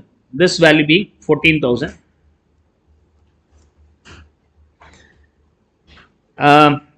happened on 5th, the date of transaction being 5th April. I name this being 5. Next. On 8th April, I just erase all these things, right? So, I am going to pass the entry for the 8th April. Nidhi pays rupees 14,000 cash. So, Nidhi and cash. Cash is a real account, cash is an asset, so debit balance. If Nidhi pays, I get the money, the debit balance will increase. Who is Nidhi? Okay, who is Nidhi? As per the 5th transaction, Nidhi is an asset, debit balance, right? So, Nidhi is an asset. From Nidhi, we have to receive the money, so asset. Asset means the debit balance. So, this debit balance should be subtracted because of the payment. So, Nidhi has to pay 14,000 rupees on 8th April. Nidhi settled that 14. So automatically the balance will be 0. 14 is the debit balance. On payment it should be reduced. So 14 minus 14 is 0. Hereafter nothing is recoverable from Nidhi. So on 8th, the entry being on 8th, the entry being we get the cash. Cash is by default debit. As it increases, again you have to debit it. So cash account debit. Cash account debit. The value being 14,000 to Nidhi account. To Nidhi account. Okay. Value being 14,000 rupees. With that, this one is also over. Now let's move on to the 10th one. 10th April, purchased goods for rupees 20,000 on credit from Ritu. So we have goods as well as we have another term Ritu. Goods is always an asset, so debit balance. Ritu, from whom we have purchased without payment of money. As we have not paid any money to the Ritu, now I am liable to him. So liability is always credit balance. Because of the purchases, goods will be increasing, and Ritu, from whom we have purchased, we have not paid, means I am liable to pay him, so it is also increasing. So goods will also be increasing. Already debit balance, to increase it, you have to debit it. Ritu is credit balance. Because of this transaction, credit balance increases, so it should be credited, right? Always remember, any purchases, though it may be named as goods in the transaction, it should be replaced with what term? Purchases. It should be replaced with the term purchases. Now, the transaction happens on 10th. So 10th April, the entry being, I have to debit the purchases account, not the goods account. Purchases account should be debited. So purchases account debit to Ritu account. Ritu account, the value being 20,000 rupees. The value being 20,000 rupees. You just join with me in answering all these things, right? And on 14th April 2017, on 14th April 2017, insurance paid by check, So we have two items. One is insurance, another one is bank. Check represents only bank. So bank is also asset, debit balance. Insurance is nothing but because of the payment of that, I have the risk coverage. So it is also an asset. Short-term assets are expenses. Very short-term asset is an expenses. Okay. So debit. So insurance is the debit. Bank is also debit. By making the payment for the insurance premium, your bank balance will decrease. It means debit balance will be decreasing. And insurance payment made, so the insurance money will be increasing, so it should be debited, right? Now, to increase the debit balance, I am debiting. To decrease the debit balance, I am crediting it. So bank should be credited and insurance should be debited. So on 14th, the entry being insurance account debit to bank. Is that okay? To bank account. This value being 6,000. Then 18th, we'll move on to the 18th one.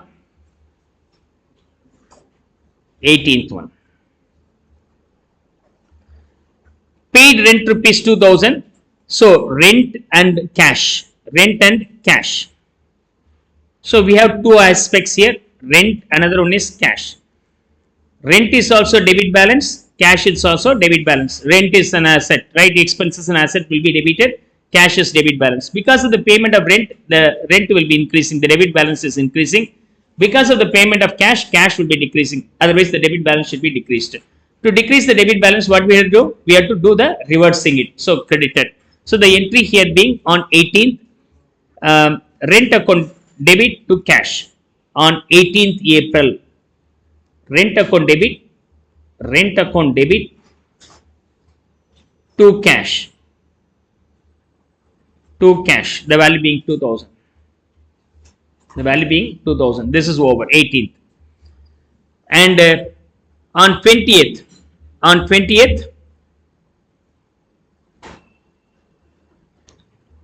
goods costing 1,500 given as charity, right?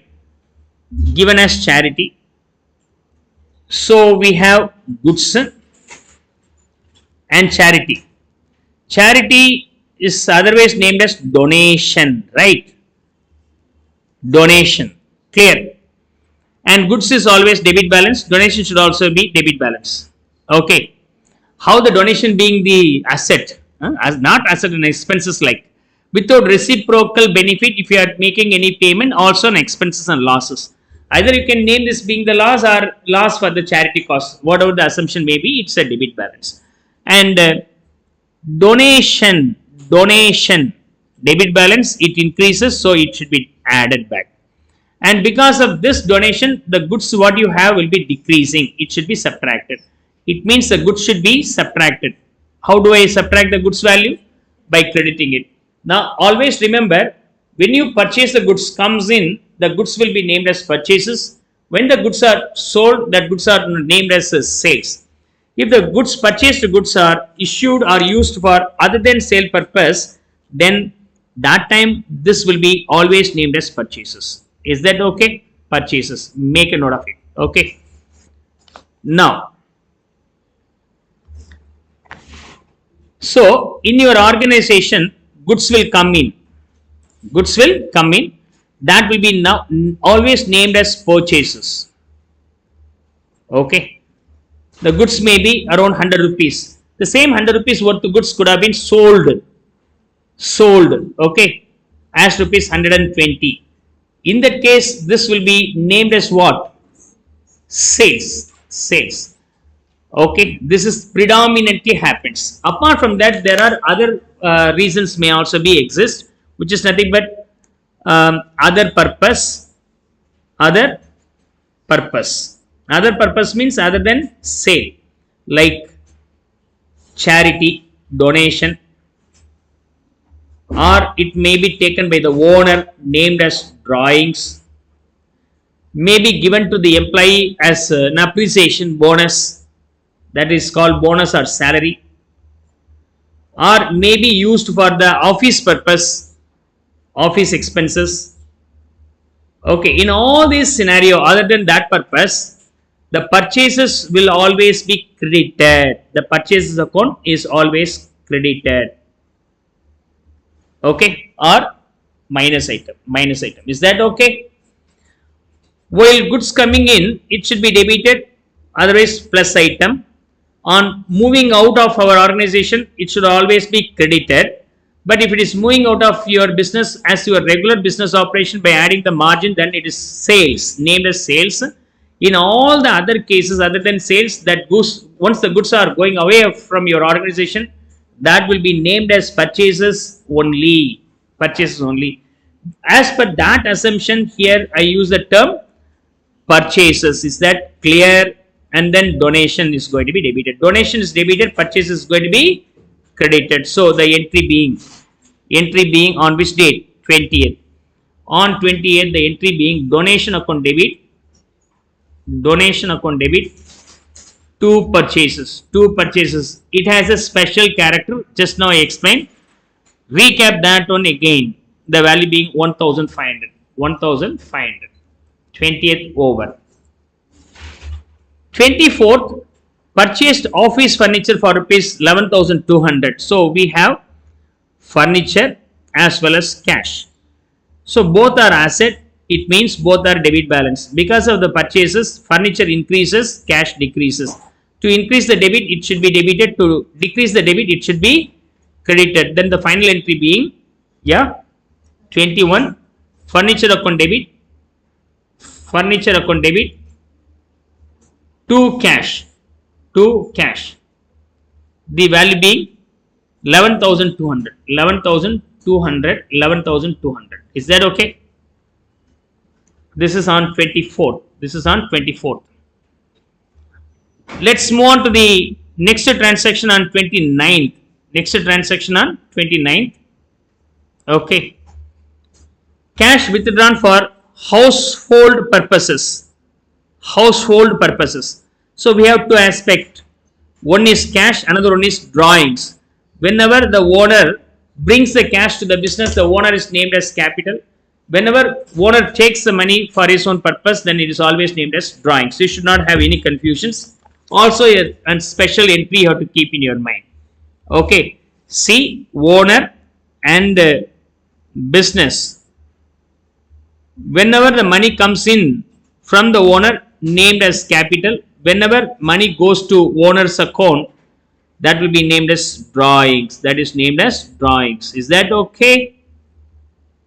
And whether owner takes it or not, the business makes any payment to the owner's purpose. That is also coming under drawings only. That is also coming under drawings only. Is that okay? Here, money is withdrawn for the household personal purpose. It means owner takes it.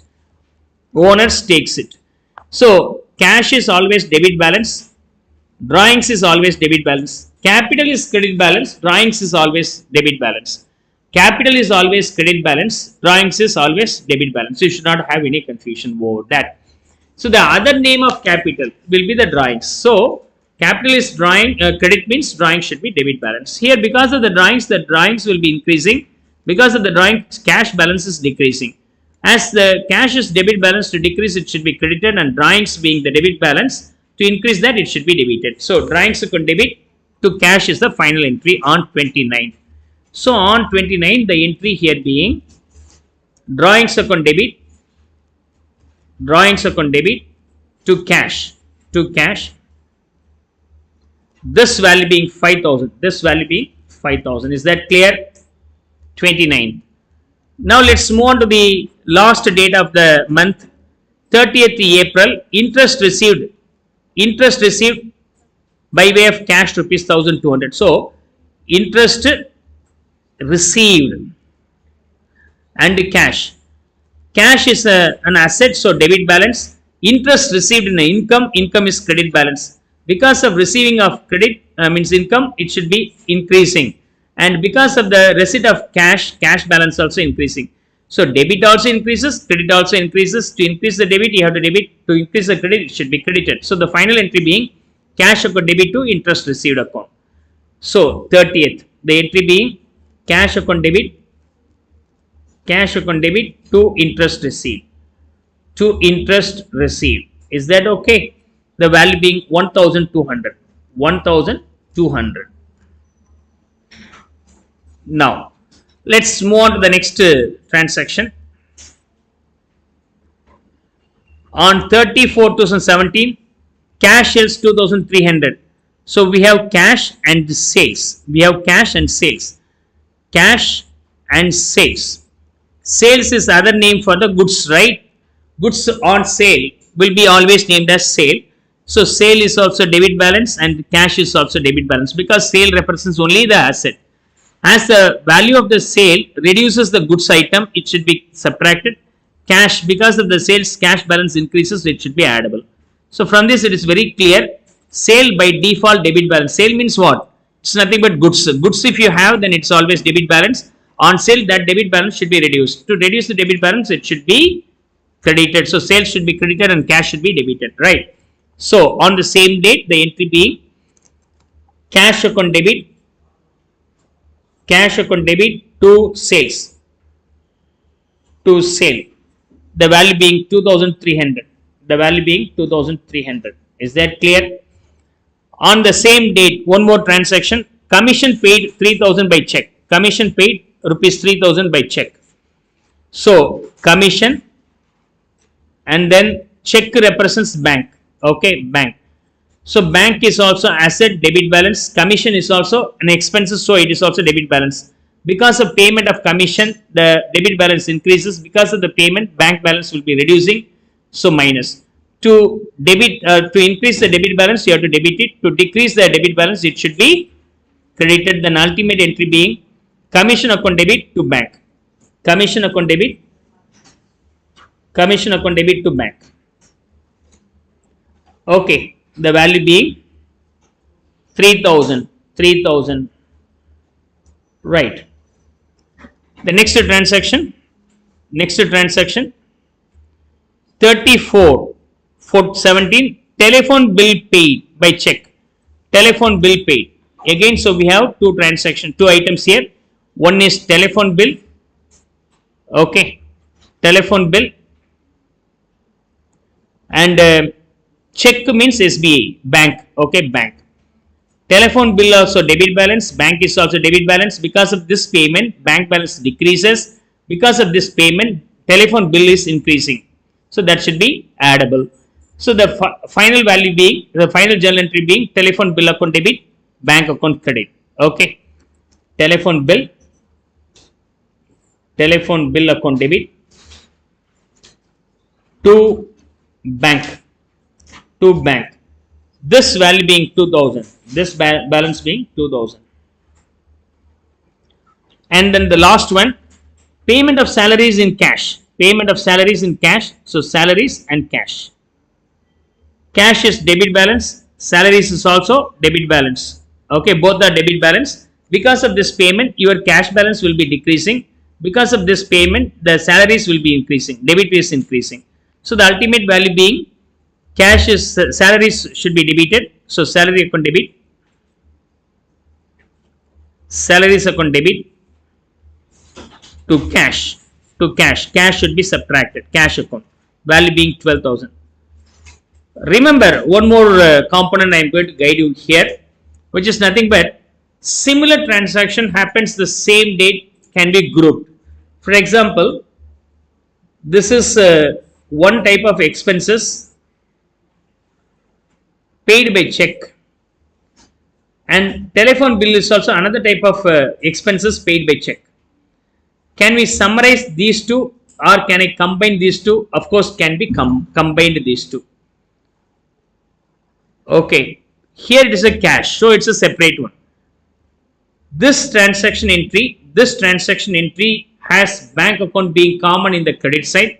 So I am going to combine that. How do I combine? See here. Commission account debit side. I just put that value here. Commission debit, the value being 3000. And another one is telephone is also in debit side. So telephone account debit, the value being 2000 rupees. And in the credit side, we have bank. So to bank. We have bank 3000, another bank 2000. Why do I want to pass two bank account here? Rather than that, I can club the value here. 2 plus 3, 5000 rupees should be here. For each and every transaction after cross verified, the debit total should be equivalent to the credit total. That equation should always be matching. So 3 plus 2, debit side we have 5 and credit side also we have 5. So it's matching, it's clear. Is that okay? Come on, make a note of it.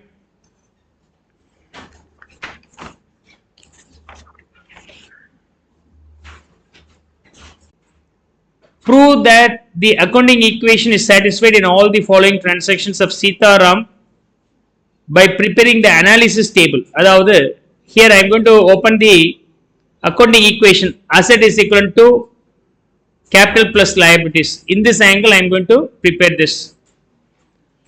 Also record the transaction in journal. So I rewrite this along with the other model also later. Let me finish up this first of all using the accounting equation approach. So left hand side is assumed to be the assets. Right hand side is named as liabilities. In liabilities we have capital. And trade creditors. Creditors is nothing but the party to whom we have to pay the liability or pay any due is called trade creditors. Due to the purchase of material, if any amount payable, then it is called trade creditors. Due to purchase of other than purchase of material, any amount payable to anybody else, then that will be called as other creditors or simply sundry creditors. You have to understand the difference between trade creditors and sundry creditors. In this particular illustration, I am introducing this term: sundry creditors and trade creditors. I purchased the material, but for that I have not paid anything. Then that particular party is my creditor, that too trade creditor. I purchased an asset, for that I have not made any payment. Then this is creditors for asset. I enjoyed some benefits, like I have posted my advertisement, I received a service from the employees, or I have occupied the property for 3 or 4 months without paying the rent. So without payment of any rent or without payment of salary, without payment of advertisement money, if I enjoy the benefits, then that party to whom I have to pay also creditor. But these parties will be named as expenses creditors. So we have trade creditors, Asset creditors, expenses creditors. Predominantly every business will have trade creditors, so that will be separate. Others, very rare, no, will be grouped in the name of sundry creditors. Is that okay? The same will be applicable for the debtors also. The same will be applicable for debtors also. I'm not aware about what are the assets will exist here. Predominantly we assume cash will definitely exist. Anyhow, by reading one after one the transactions, we can locate what are the assets account we have here. So cash account, bank account, and stock account. Stock account, I assume we have three predominant account. Rest of the things we will see that later. Right. Number one, business commenced with a capital of rupees 6 lakhs. I put the values in thousands. 3 zeros are going to be omitted. So business commenced with a capital of rupees 600,000. So automatically what happens, because of the first transaction, capital increases by 600. Parallelly cash also increases by the same amount, 600. Cash balance also increases by the same amount. So rest of the things are the same. Now you can cross verify that assets should be equal to the liabilities inclusive of the capital. Yeah, of course, in this side also the asset value is 600. The other side, the liabilities and capital side also 600. It matches. It's matching now. No need to worry about that. Second, 4.5 lakhs deposited into the bank. Second case. As I deposited money in the bank, bank balance increases by 450. My cash balance decreases by 450. Now the cash balance is 150. Rest of the other accounts will be the same. Will have no change. Now also cross verify the asset side should be equal to the liabilities. Yes, of course, asset side is 150 plus 450, 600. Liabilities also we have the same value, 600 rupees. It's matching. You can have one more column for total to write the total value of the assets as well as total value of the liabilities and verify whether it's matching or not. So of course matching. Let's move on to the third one. 2,30,000 rupees plant and machinery purchased by paying rupees 30,000 cash immediately. So automatically what happens, the new asset comes here being the plant and machinery. Third one, the plant and machinery here being 230,000 rupees worth of plant and machinery is now purchased. Because of that the balance is increasing to that extent, and for that cash is immediately paid by 30, so that the cash balance is reduced by 30. So 150 minus 30, 120 will be the new cash balance. 120 will be the new cash balance. Is that okay? Apart from that, remaining balance out of 230, 30 is paid, another 200 rupees is pending. Pending means to that party I supposed to pay the money. If I make any payment to somebody else, then that will be coming under creditors. Especially this will be the creditors for the assets. Here the creditors for assets is grouped in the name of sundry creditors, so I am going to post that value in the sundry creditors account at rupees 200. So 200, is that okay? The rest of the accounts remains the same. So in bank account 450, no changes, and in the liability side the capital remains 600, will be having no change at all. So now we can verify whether the assets is equal to the liability side. So asset side will be 120 plus 450 plus 230, the value being 9, how much? 800 rupees, and liability side also 800 rupees. So it's matching. So as per the third transaction, it's matching. No need to worry about that. So now let's move on to the fourth one. Purchased goods worth rupees 40,000 for cash and 45,000 in account. So in total we have purchased 40 plus 45, 85,000 rupees stock increasing. So now I had to add that with the stock account. So stock account exists at zero balance. Now 40 plus 45, 85 rupees worth of stock is increasing. For that 40 is immediately paid by way of cash, means already I have 120 rupees cash. Because of this payment the cash balance decreases to 80, and then on account means in credit I have to pay the money to them. So automatically it becomes trade creditors. Because of the trading purpose, if I find some party to whom I have to pay money, means automatically that party is named as trade creditors. So here the trade creditors being 45. Leaving this, all other account remains the same. So bank being 450 and plant and machinery also 230, and capital here being 600 and sundry creditors also 200. Cross verify whether it's matching or not. Hope so. In the liability side 845 will have the equal value with the asset side also being 845. Is that okay? If I am wrong in calculations, let me know. Otherwise I will move on to the next one. So in the fifth transaction, paid a check rupees 2 lakhs to the supplier for the plant and machinery. So we have made a payment of 2 lakhs That too by way of check. Check means automatically it will have the impact in the bank, so bank balance will be reduced. So 200 rupees should be subtracted from the bank. Already we have 450. On subtracting the 200 rupees, now the bank balance is only 250. And parallelly, the payment is to the creditor, especially the creditors of asset, sundry creditors, right? So sundry creditors balance is 200. This sundry creditors is just because of the purchasing the plant and machinery without payment of money. So I have termed the creditors for asset as sundry creditors. That fellow to whom I have now paid the 200 rupees. Now from the 200 rupees, this 200 is subtracted hereafter, the balance being only 0. Right, so balance is 0. Leaving that, the all other account remains the same. So cash is 80 and stock is 85 and plant and machinery 230. And in the liability side, capital 600 and trade creditors being 45. So now the total in the liability side is 645. Cross verify whether the total in the asset side is also same. Yeah, of course, the value of the asset side is also the same value. 845,000. 645,000. Is that clear? So up to 5th one is over. Now I'll move on to the 6th one. 70,000 cash sales of goods costing rupees 50,000 is paid. 70,000 cash sales. So 50,000 rupees cost of the goods, where I sold it for 70. So I received cash being 70. Goods is decreasing by 50. The difference between these two is nothing but the profit and loss. The profit and loss will be immediately adjusted in the capital account. So now I'm going to suggest the 6th transaction here. As per the discussion now we made, the cash will be increasing by 70. So already we have cash of 80 and by adding another 70, the cash balances increases to 150. And goods costing 50 is decreasing. So here already the stock of goods being 85.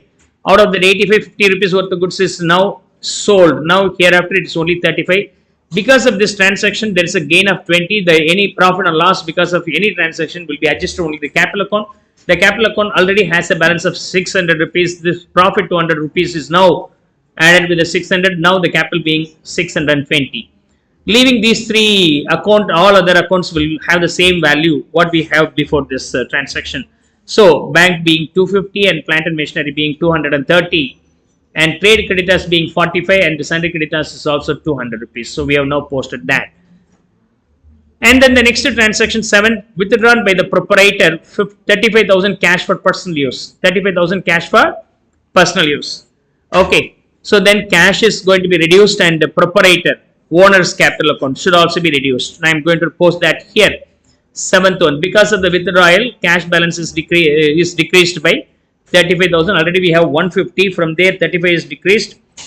Then the value being 150 minus 35, 115 is the new cash balance. Then because of the withdrawal, capital balance is decreasing. Already the capital balance is 620. From there 35 is subtracted. If I subtract that, then the balance being 585. Leaving these two, the rest of the things will be the same. So 250 for bank and stock being 35, plant and machinery being 230, and trade creditors being 45 and sundry creditors being 200. So we don't have any other confusions. Cross verify whether the total is tallying or not. In the liability side, the total being, is that 630? Is that correct? Come on, verify. Hope that the total being 630 in both the sides. So at least here I will verify this value, right? And now let me move on to the 8th one. Insurance paid by check 2,500. Any expenses paid, that will reduce the cash or bank balance. Here by check, no. So automatically it reduces the bank balance. So 8th transaction, it reduces the bank balance by 2,500. So after reducing, the bank balance will be 247.5 thousands, right? Because of this payment, it's an expenses. Any expense or income should have the impact only in the capital account. So the capital account has a balance of 585. From there, the 2.5 is subtracted. Now the balance being 582.5. Leaving that, the other account will be the same. So 150 being the cash and stock being 35 and plant and machinery being 230. And trade creditors being 45 and sundry creditors being 200 rupees. There will not be any change.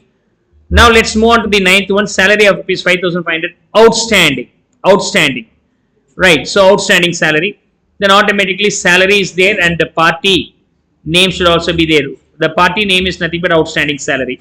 So the outstanding salary is nothing but sundry creditors. Okay, the outstanding salary is otherwise named as sundry creditors, right? Employee worked for me. For that he has not he has not been paid anything, then automatically the party name should be written. The employee's name should be written. Usually, in the case of expenses, the party's name is replaced with outstanding salary, outstanding rent. Like the same way, I have replaced the party's name with outstanding salary. That outstanding salary represents the employee. That's why outstanding salary is usually named as representative personal account and liability for us. Liability for us, right? Salary is the expenses. It should be adjusted only in the capital account. From the capital, 5,500 is subtracted. So, ninth transaction, capital being 582.5. From there, 5,500. If you subtract, then the final value being 577. Am I right? 577 will be the capital. And then another 5,500 is not yet paid. Then automatically it becomes sundry creditors. It becomes what? Sundry creditors. It's a creditor to whom I have to pay. Employee rendered service to me. I enjoyed the benefit, but I have not made any payment. Then the party becomes my creditors. For the employee, I am supposed to pay. So it's a creditor. Not a trade creditors, is a sundry creditors. I already told you, any amount payable other than for the purchases will be named as sundry creditors. Two different items will fall under that. One is purchasing of assets, for that pending money will be there. That's called creditors for assets. And any services you enjoy, for that pending amount is there. Then it's called expenses creditors. That expenses creditors and creditors for assets both will be clubbed and named as sundry creditors in default. So ninth one is over. So rest of the other account remains the same. 115, 247.5, 35, 230, 45. Rest of the things are the same. Let's move on to the 10th transaction, the last one. Furniture purchased for rupees 30,000, that too in cash. So automatically a new account comes here, furniture account, and then cash is also reduced. So as per the 10th transaction, new furniture comes. So I am introducing one more column for furniture. This furniture value is now 30. Because of purchasing the furniture, cash paid, no. So cash balance will be reducing. Already we have a cash balance of 115. Now I have to reduce 15 rupees. After reducing, the cash balance is 85. And bank being 247.5 and stock being 35, and then plant and machinery being 230. Capital 577 and all other things being the same value 45, and sundry creditors being 5.5. Now total the asset side and total the liability side. Okay, the total being 6 lakhs, otherwise 627.5 thousands in both the sides. It's matching. So already now equated. Hope so you could now understand. Illustration is solved using accounting equation approach. Clear?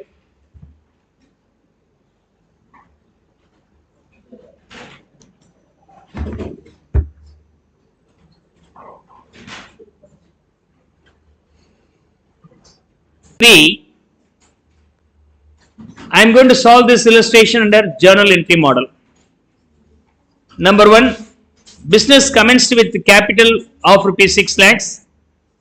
As already I have given explanation for passing the entries, I directly post the entry for each and every transaction unless I find it difficult and new one, right?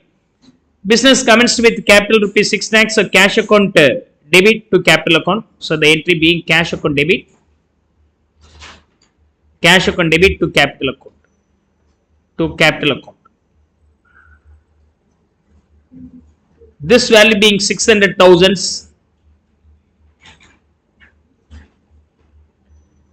Second entry, 4.5 lakhs deposited into the bank account. Bank value increases, so that should be debited. So bank account debit. Cash balance decreases, so I am crediting it. So cash account. The value being 4.5 lakhs. The value being 4.5 lakhs. Third, rupees 2,30,000 plant and machinery purchased by paying 30,000 cash immediately. So plant and machinery comes in. So it's an asset debited. Plant and machinery account debit. The value of the plant and machinery being 2,30,000, but immediate payment is made by us only 30. That too ready cash, so cash account, hard cash 30. Balance 2 lakhs still pending. Pending means we have to write the party's name. He has the party's name is missing. If I am supposed to pay to him, then his name is being creditor as per accounting terms. And this will be called as asset creditors. Sundry creditors. I may name this being sundry creditors. Sundry creditors. Fourth one, purchased goods worth rupees 40 for cash and 45,000 on account. So the entry being fourth one, I have purchased. So purchase is account debit. How much is purchased? 85,000 rupees purchased.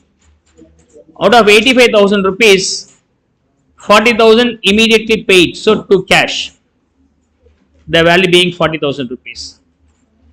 Another 45,000 is still pending. So the pending amount is now named as what? To creditors. What creditors? Trade creditors. Any payable to the party because of the trading purpose will be called as trade creditors. I named this being trade creditors. Fifth transaction. Paid a check of rupees 2 lakhs to the supplier for plant and machinery. This 2 lakhs now is now paid. The entry being sundry creditors account debit. Sundry creditors account debit. Okay, sundry creditors account debit. To the payment is made by check. So to bank account. To bank account. The value being 2 lakhs. The value being 2 lakhs. Sixth transaction, 70,000 cash sales. So sales, the entry being very simple, cash account debit and to sales. Cash account debit to sales. Okay, this value being 70,000 rupees, we should not record at its own cost. Real sale value 70,000 will be taken. So 70,000, 70,000. Seventh transaction, withdrawn by the proprietor 35,000 cash for personal use. With the drawings is nothing but drawings, so you have to debit the drawings account. You have to debit the drawings account. Seventh one. So drawings account debit. Drawings account debit. 2. He has drawn the cash, so cash balance will go down, so credited. The value being 35,000. The value being 35,000. Eighth. Insurance paid by check rupees 2,500. Insurance paid. Okay. Insurance expenses account debit or simply insurance premium account debit. 2. The payment by way of check, no. So I have to credit the bank account. So bank account credited. The value being 2,500. The value being 2,500. Ninth one. Salary of rupees 5,500 outstanding. The entry being salary account debit to outstanding salary. Salary account debit to outstanding salary. Value being 5,500. 5,500. And the last one, furniture of rupees 30,000 purchased in cash. 10th one. So 10th one. Okay. Furniture account debit. Furniture account debit to cash. To cash. The value being 30,000 rupees. The value being 30,000. So salary account debit to outstanding salary. Remember, salary is the expenses. Outstanding salary is a liability. Liability. Note it down. Okay. So with that, illustration number 3, in both the models over. Accounting equation as well as journal entry model. Is that clear?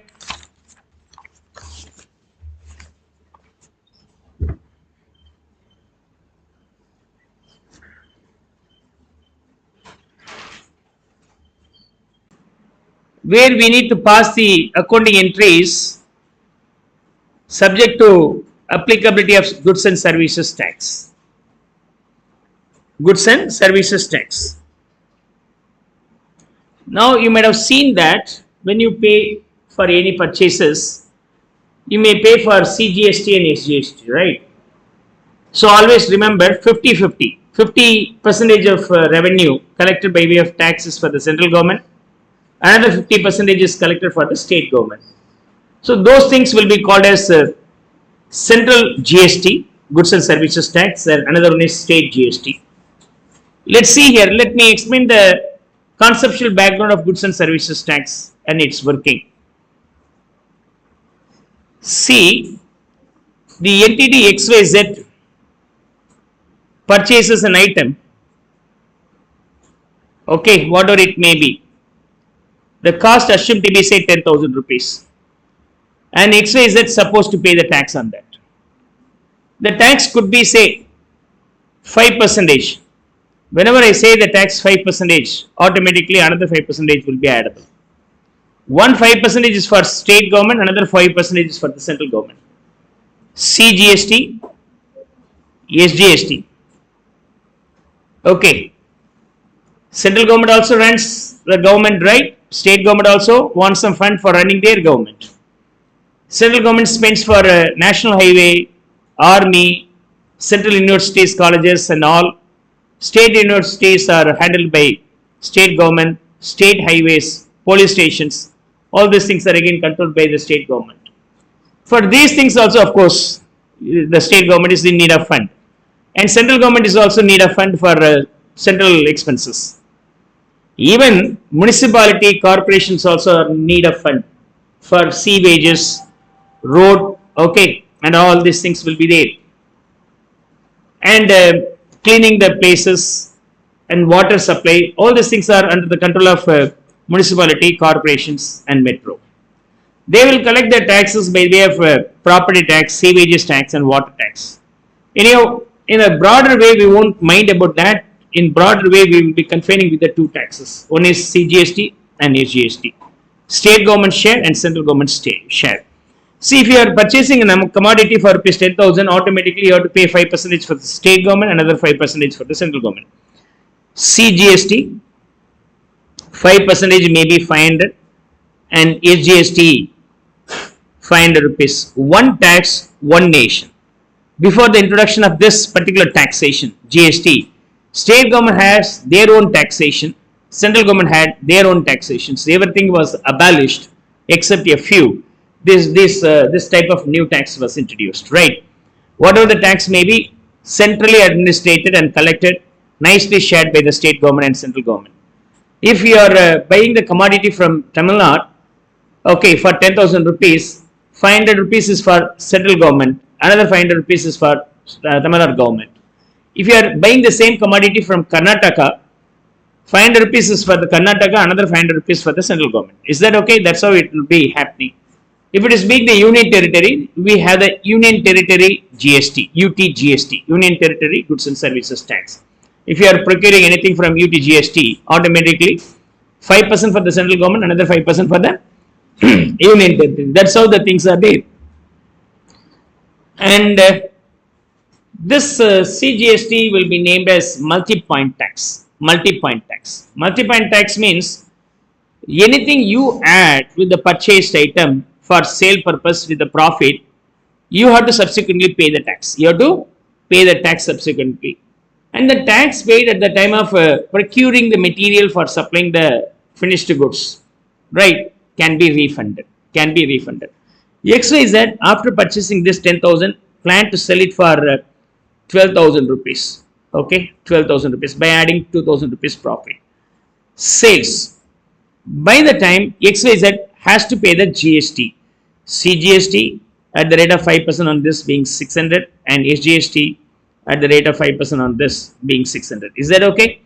Now remember, while purchasing the material, you might have paid the tax for this. You might have paid the tax for this.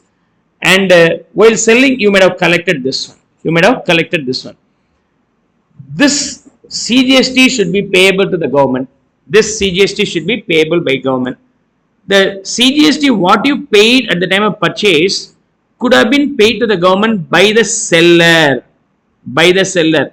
Saying this statement to the government, sir, I am paying this one. No, sir. What about this payment, sir? If you ask for that, This will be refunded.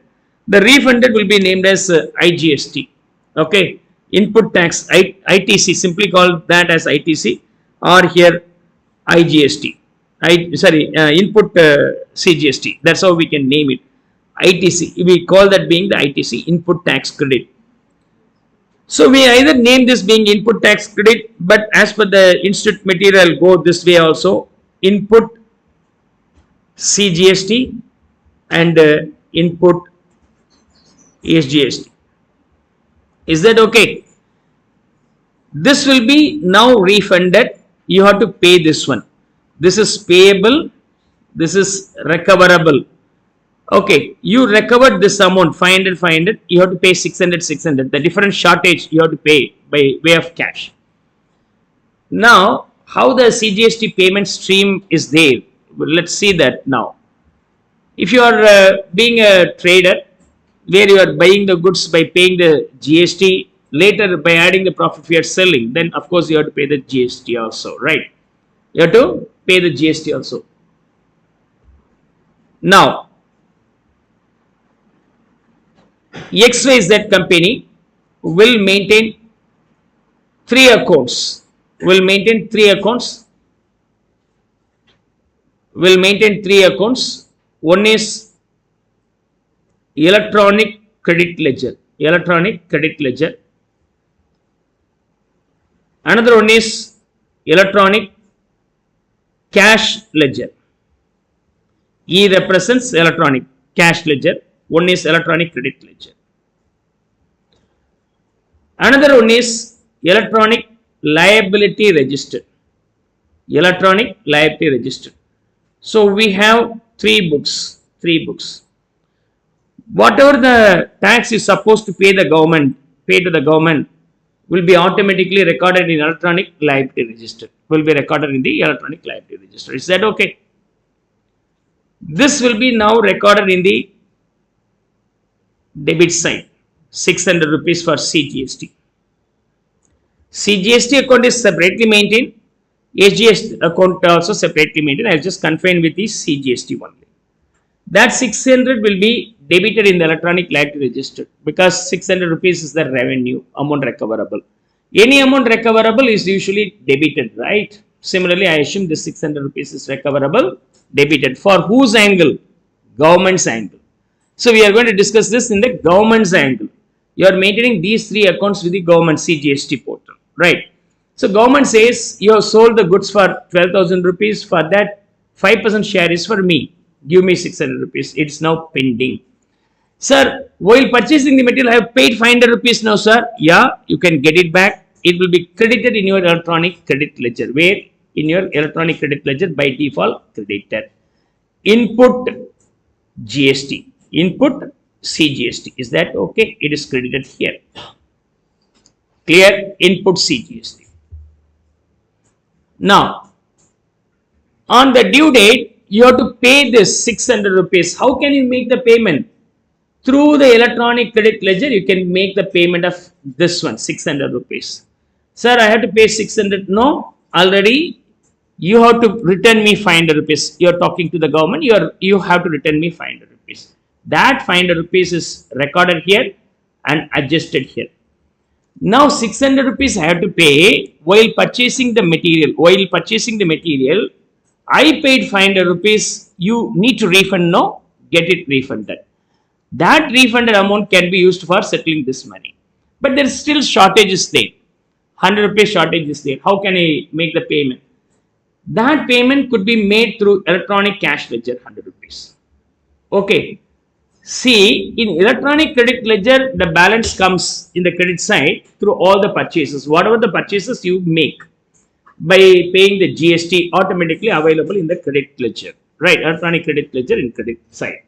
Whatever the sales you do, automatically the tax on the sales will be debited in the electronic liability register.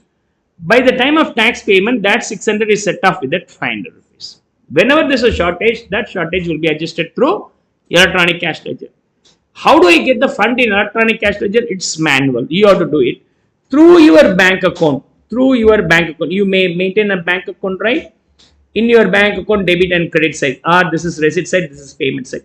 You make a payment of rupees 100. This 100 will be recorded in electronic cash ledger. Sir, for me also credit, for this also credit means seems to be illogical. It's not illogical. This is maintained by you. This is maintained by the government. This is government's perspective. This is our perspective. We say it's a receipt. It's a payment. Government, as per their requirement, it will be in the credit side. Like, is that okay? The ulta adjustments you have to understand. These are the system we are usually following in the case of taxation. Now, what is the ultimate tax paid by XYZ to the government? It's very simple. Only the value addition will carry the interest. What is the value addition carried by XYZ in this transaction? Purchased for 10, sold for 12. It means he has added 2000 rupees value as far as concerned. 10,000 rupees, at which value you can purchase only in the wholesale. But I am a retailer. Why do I want to do that retail service? Small buyers cannot capable of purchasing the bulk lot from the wholesaler. So you approach to me, I will be breaking the whole lot into small lots so that you can comfortably purchase. That services is not free. That services also has some cost. What's that? You invest a lot of money and unpack it and pack it small and sell. That value addition is carried over by me. And what is the worth of that? That worth is nothing but the difference between the purchase price and sale price. 2000 rupees is the value addition. Is that okay? For that value addition only I have to pay tax. What's the 5% on that? 2,000 rupees? 100 rupees. The ultimate tax you paid is only 100. Only 100. Then why such a nonsense comes here? Pay the first at the time of purchasing and get it back at the time of sale. It means a chain. A chain. So chain is created in such a way that tax evasion is completely avoided. What happens now? X sells to Y. X sells to Y. Okay. For rupees 100. Y sells it for Z for rupees 120. Z sells to A for 150. A sells to the customer stating 200 rupees. And what is the ultimate tax? We assume the same 5%. If the tax rate being 5% means for the final consumer has to pay the tax at the rate of 5% on this 150, which is, sorry, on the final value of 200 rupees, 10 rupees should be payable. Is that okay? This was the traditional market taxing concept. The tax will be leviable only at the destination finally, right? But what is the trouble comes is very simple. During the final approach, the customer will demand, sir, is there any offer? I don't want the bill. Without bill, can you supply? If you are supplying without bill, the final sale may be only 100 rupees, 200 rupees. Nicely, this 100 rupees is evaded. Evaded means hidden from the government's payment. You are not paying, you are omitting, right? But as per the new model, what happens now? X, Y, Z, A. X sells it for 100, but Y has to pay how much? Another 5 rupees put together. So 105 should be payable. And Y, he has to sell at 120 means Y should collect the tax on 120 and pay it. On 120 it is 6 rupees. You collect and pay. This 5 rupees could be refunded. This 5 rupees is refunded. The first party will pay the tax. The tax payment could be the amount collected while selling the goods, which is 5 rupees. Second party, he has to pay the tax 6 and the tax paid on the purchase will be refunded, so only 1 rupee. And Z while selling to A 150, for that 5% is 7.5. Whatever the tax he paid already can be refunded. He has to pay only 1 rupee 50.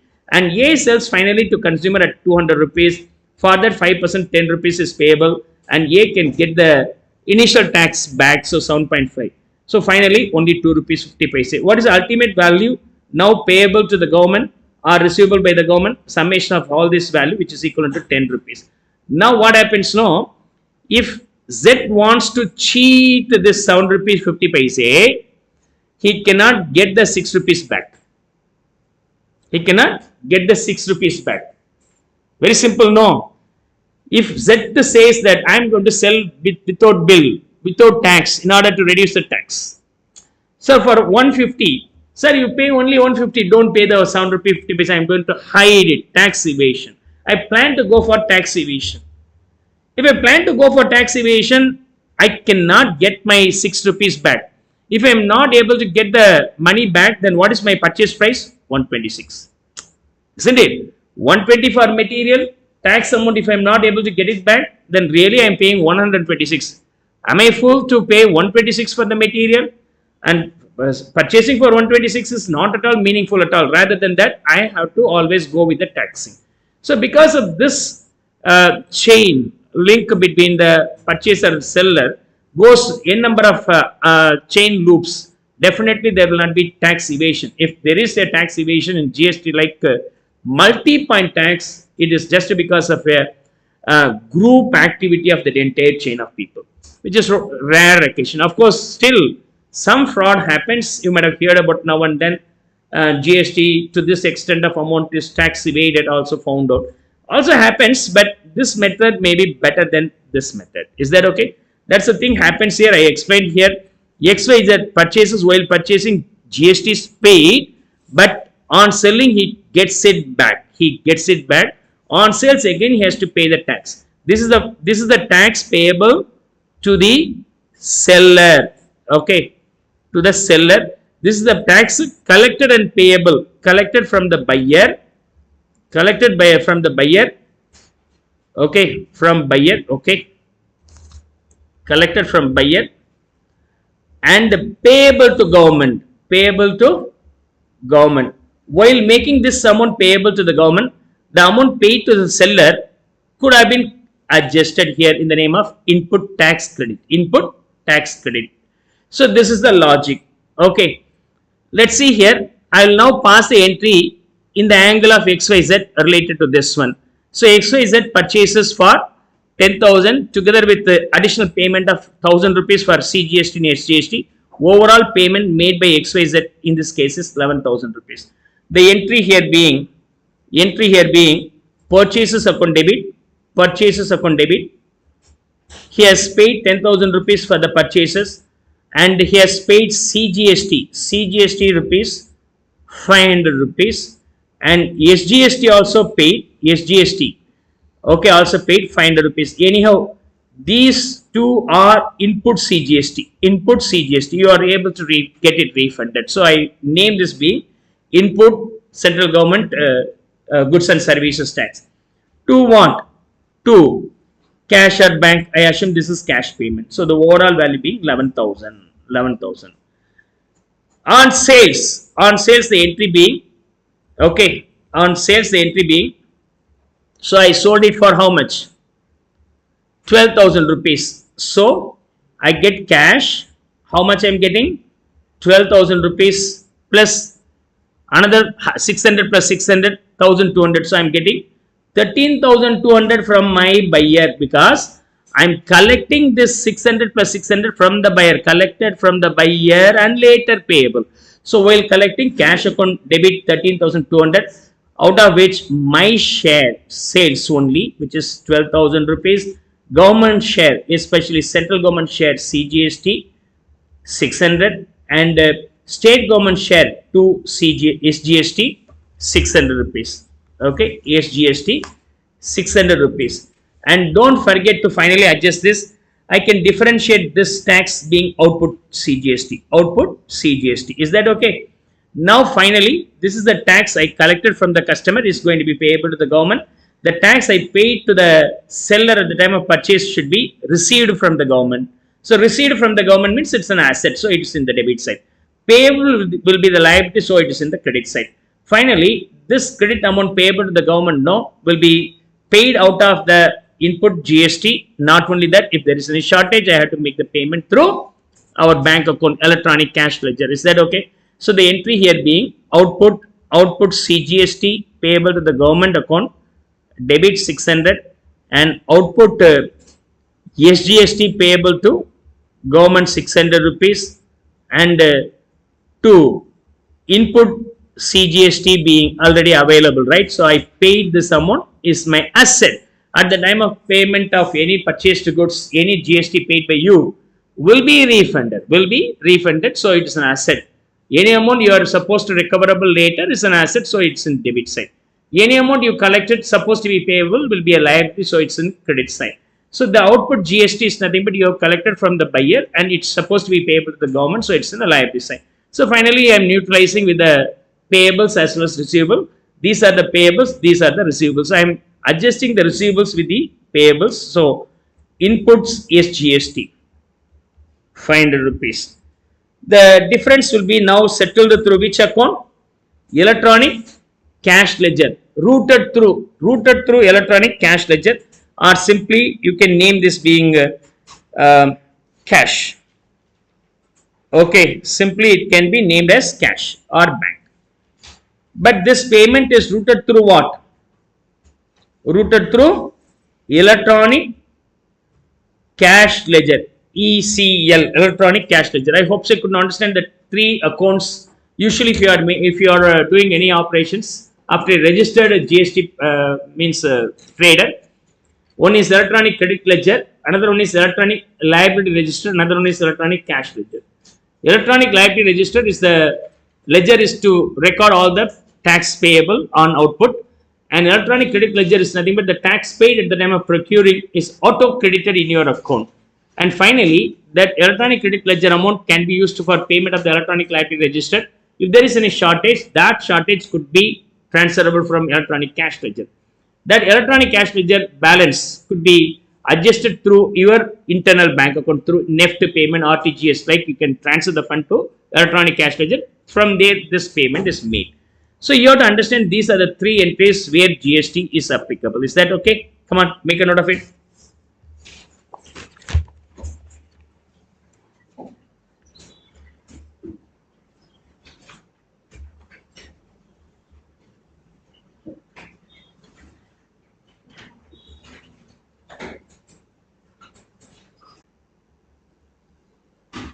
Shobit bought goods rupees 1 lakh on credit. What is the journal entry for purchases? The journal entry for purchases being purchases account debit, value being 1 lakh, and of course we have to pay the CGST and AGST.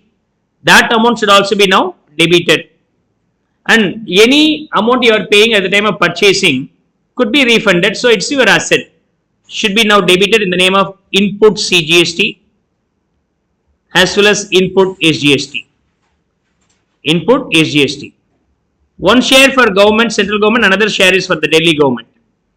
Okay, 5%, 5%. Then 5% on this being 5,000 rupees on the sale value for the 1 lakh, you have to calculate 5%. Input CGST 5,000, input SGST 5,000 rupees. And that too, this is in credit. As the transaction is in credit, we have to write the party's name.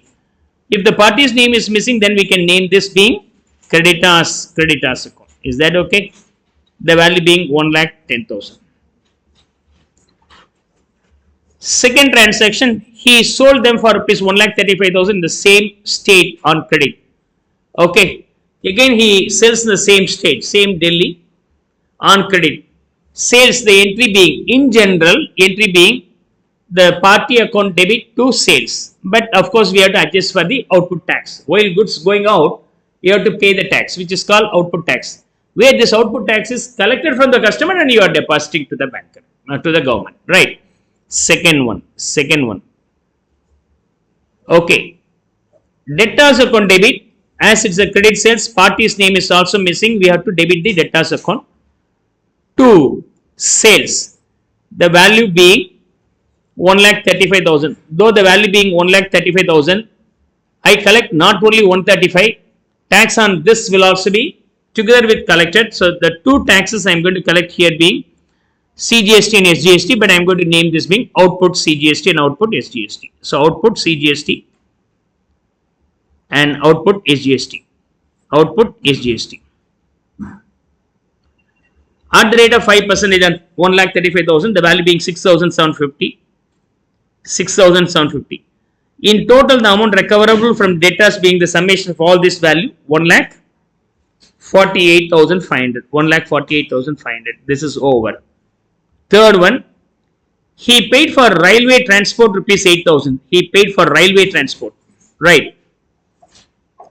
Whatever the payment may be, probably goods purchased or railway services you enjoyed, for that also GST will be applicable. That GST is also be recoverable only. So for the railway transport payment, the entry being transport charges,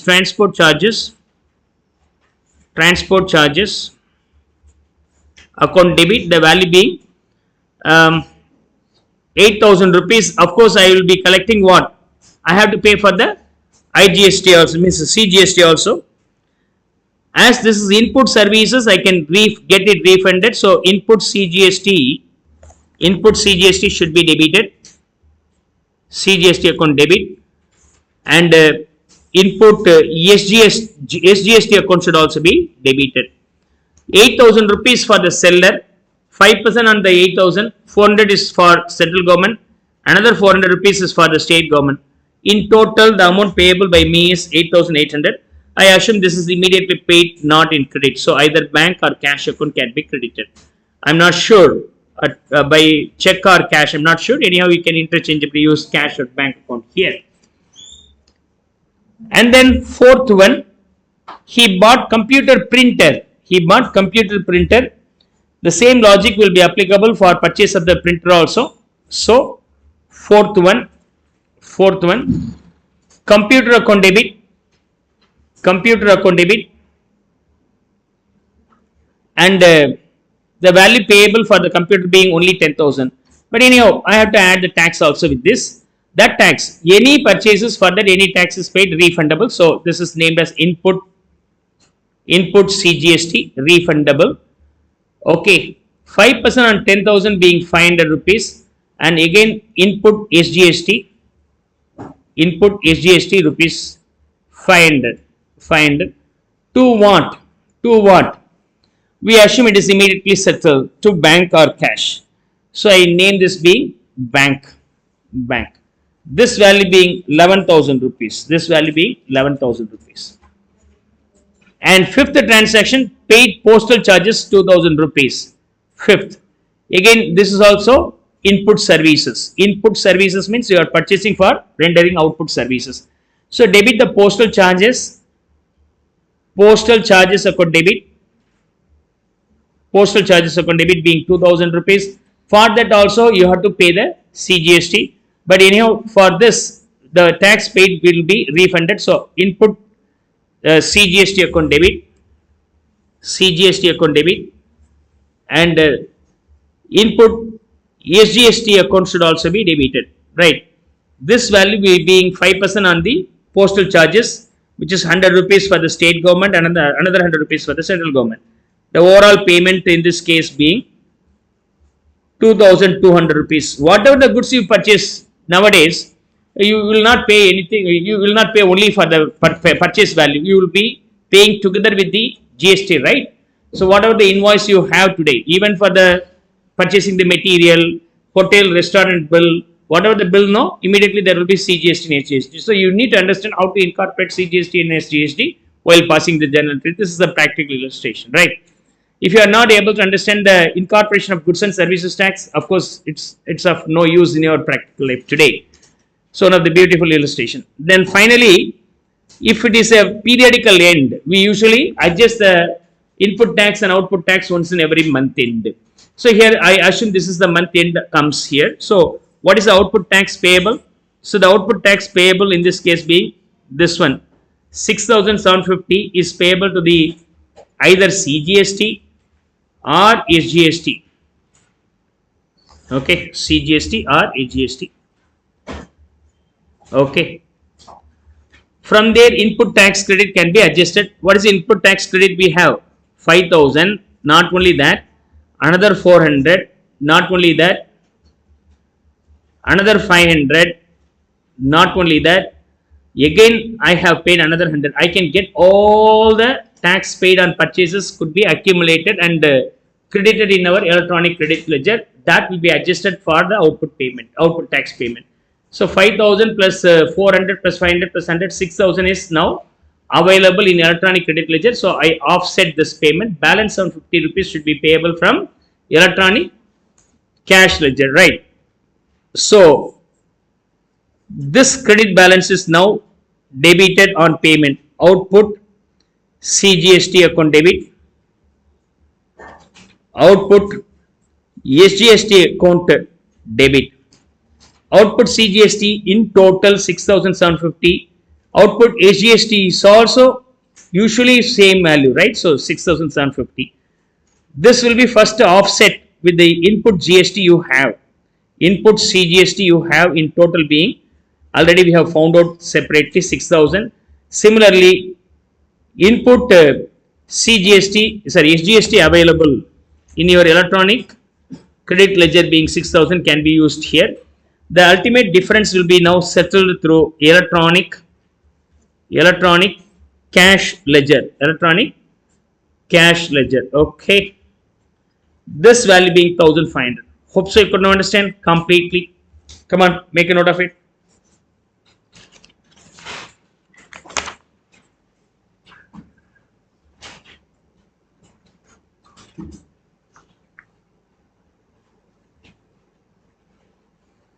Suman of Bihar. Assuming CGST 9% and SGST 9%. A. Bought goods of rupees 3.5 lakhs from Jharkhand. Totally different state. As it is totally different state, CGST and SGST will not be leviable. Collectively, a tax is leviable, which is called IGST. That IGST rate is nothing but the summation of these two rates, 9 plus 9, 18%. This will be collected commonly and shared later. 50% will be retained by the central government, another 50% is distributed to the state government eligible for that. Is that okay? And B case, sold goods for rupees 2 lakhs to Uttar Pradesh. So Bihar is different state, Uttar Pradesh is different state. Again, IGST will be leviable at the rate of 18%. Sold goods for rupees 4 lakhs locally. If it is being locally, then what will be applicable? CGST and SGST will be applicable. Both the tax will be applicable. Is that okay? And D, paid insurance premium. Insurance premium is payable. I hope the insurance premium is paid there itself. Then automatically we have the SGST and CGST. Is that okay? Now, then bought furniture for office also will be having the SGST and CGST. The first A and B, these two will be subject to IGST. Rest of the three will be for SGST and CGST. Okay, because these two are local sales named as intra-state sale. Intra-state sale within the state is named as intra. You have heard about that, right? Interdepartmental competition. That means the competition between department 1 and department 2. Inter college, one college to another college. Intra college competition within the same college. Similarly, intra state means the sales happen within the same state. The first two will be interstate, one to the another one. Interstate sale. Is that okay? Now let me pass the journal entry here for the first one. Bought goods of rupees 3.5 lakhs from Jharkhand. The entry being purchases account debit. Purchases account debit. Okay. 3.5 lakhs. Default. We have to pay the GST also, as it's a interstate sale. IGST will be leviable. IGST will be leviable. IGST account debit. How much is that? 18% on 3.5 lakhs. Come on, get me the value. 63,000. So overall amount payable in this case being 4 lakhs 13. I assume this is cash payment. Immediately I settle through the bank account like. So bank account. The final value being 4 lakhs 13,000. 4 lakhs 13,000. Scenario B. Again sold goods to Uttar Pradesh. Sold goods to Uttar Pradesh. Then entry for this being bank account debit. I get the money. Bank account debit. 2 sales. 2 sales. How much is the sales value? 2 lakhs, isn't it? 2 lakhs. Any doubts here? And of course, while selling, I can collect the money for GST also. Anyhow, it's interstate sales, so IGST will be leviable. IGST will be leviable. This is for output. This is for input. Okay. 18% on 2 lakhs being 36,000. 36,000. So the overall amount collected here being 2,36,000. And scenario C, sold goods for rupees 4 lakhs locally, then sales, bank account debit to sales. What is the real sale value? The sale value being 4 lakhs. Real sale value is nothing but the value recoverable by the seller. But anyhow, while selling that, he has to collect the money for the government also, which is the tax. As it's a local sales, IGST will not be applicable, normal CGST will be applicable. Right. CGST output and to SGST output will be applicable. At what rate? 9% will be applicable. So for 4 lakhs, 9% is how much? 36,000 and 36,000. The overall amount collected from the buyer being 4,72,000 rupees. 4,72,000. C is over. Let's move on to D. Scenario D. Paid insurance premium. So we have paid the insurance premium, entry being insurance premium account debit. Okay. Insurance premium. The amount payable for the insurance premium being 30. Yeah, of course, we have to pay for tax also. The tax being CGST. Okay. For input and SGST for input. Okay. Debit and debit.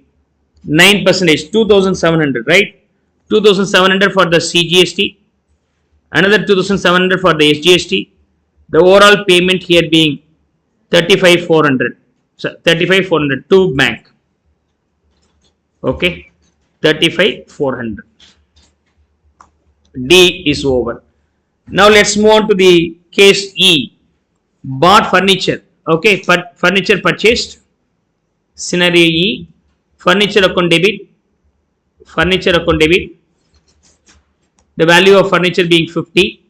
While purchasing, you have to pay for the GST also, where CGST is also leviable, SGST also leviable. I assume this is purchased within the same state, Bihar itself. So input, and this is also input, right? So debit and debit. This value being 9%, 4,500 is CGST, another 4,500 for SGST. Now I assume it is immediately paid to bank. The value being 59,000. Now, what is the output liability we have? Output GST. Output liability. I have 4 taxes here. CGST, SGST, and IGST. So I have 4 taxes. How much output tax I paid for this? Output. Okay.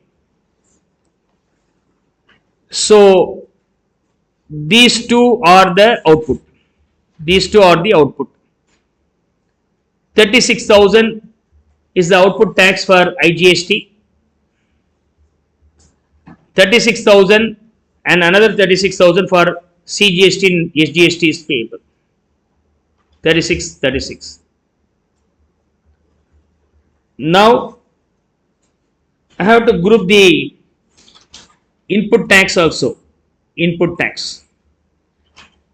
In the case of input tax, 63,000 is there. IGST case as per the adjustment A. Okay. And in D, 2,700 and 2,700 in D. 2,700 for CGST, 2,700 for SGST. And E, as per the E, I have CGST being 4,500, SGST being 4,500. How much in total I have in these 3 varieties of taxes? In the first scenario, 7,200 CGST input tax credit being 7,200. For second one also 7,200. For the last case, I have 6,300. Now I can use directly Okay, is it 63,000, right? So last one is 63,000 rupees, not 66,300, 63,000. The priority of adjustment is the matter here. First of all, while setting off the input tax credit for the output tax, the same tax will be first of all set off. CGST output tax will be set off using the CGST input tax. If there is any balance and excess, can be adjusted later. I will get back that one to be discussed later. So first of all, the same tax. I have 7,200 can be used for adjusting for CGST. I have 7,200 for HGST. Okay, this one 7,200. SGST input tax 7,200 can be used for adjusting the SGST output tax. And out of the 63,000 of IGST, IGST output tax payable is only 36,000. So to the extent of 36,000 can be used for IGST. Okay. And still I have surplus of how much? How much I have surplus? 27,000. This 27,000 can be used for the first priority after setting up for the IGST goes to CGST, and then next it will go to the SGST. That's the order of settlement. Okay, first order is its own, second order is CGST, third order is SGST. So in this logic, we have 27,000. How much CGST is payable? 36,000. Already I have 7,200. After set up this, how much still I pay? I need to pay. Come on, get the value. 28,800 I have to pay. How much I have to pay? 28,800. But I have how much surplus amount? Only 27,000. That 27,000 can be used for CGST payment. Okay. Surplus IGST is used for adjusting this. Only 27,000. Is that clear? Any doubts here? 27,000 is used. So from this it is very clear the final amount payable from electronic cash ledger ECL, electronic cash ledger, 1,800 will go for CGST, and from 7,200 is subtracted, 28,800 will be payable for SGST. Of course, nothing is payable for IGST. Clear? The mode of settlement is very, very important. The mode of settlement is very, very important. Now we can pass the entry for the adjustment here. Right. Let's first pass the entry for this one, CGST case. How much CGST I have to pay? 36,000. So here CGST output tax payable. How much? 36,000 I have to pay. How did I make the payment? 7,200 is out of the CGST input. I have that. To what extent? 7,200. Another 27,000 I can use what? IGST input.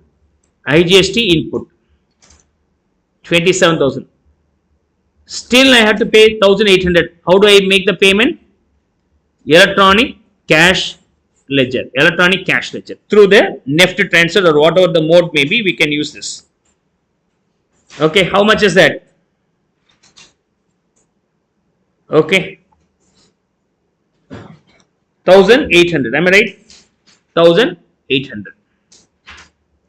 Now I'll move on to the next one. SGST payment. Second, the entry being SGST on output debit. How much is this? I have to pay 36,000. How much is already paid out of the same tax I have as input to SGST? Input, the amount available here being 7,200. Whatever the shortage may be can be paid out of electronic cash ledger. This value being 28,800. And final one, IGST. I may pass the entry for this third entry. Okay. IGST output. IGST output payable being 36,000, but All the amount is already available in IGST input itself. So I can set up this. Nothing is payable by way of electronic cash ledger. Is that clear? Hope so you could understand. Yes, 36,000. Make a note of it.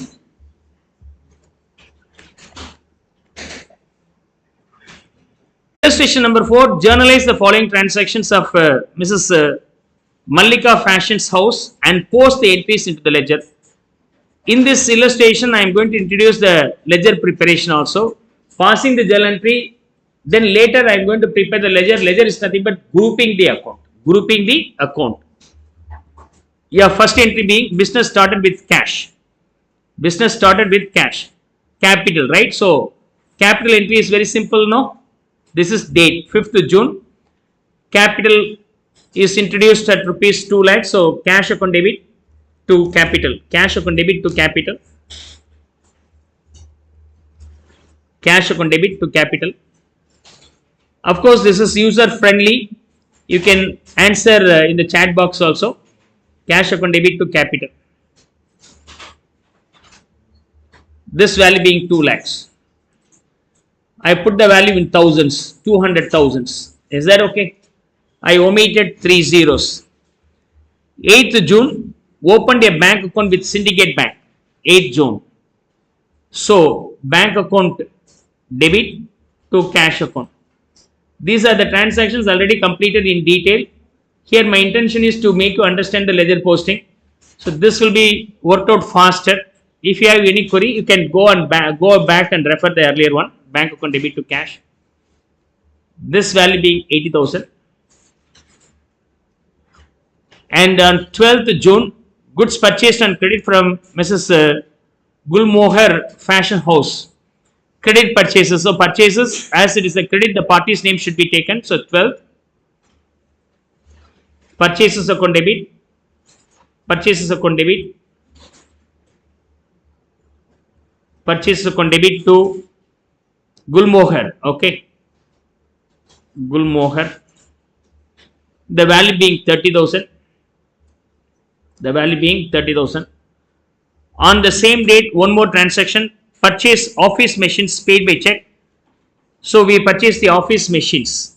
Okay. Machines account debit. Machines account debit to machines account debit to bank. Payment is by way of check, no? So automatically I have to credit to bank account. The value being 20. 18th, rent paid by check.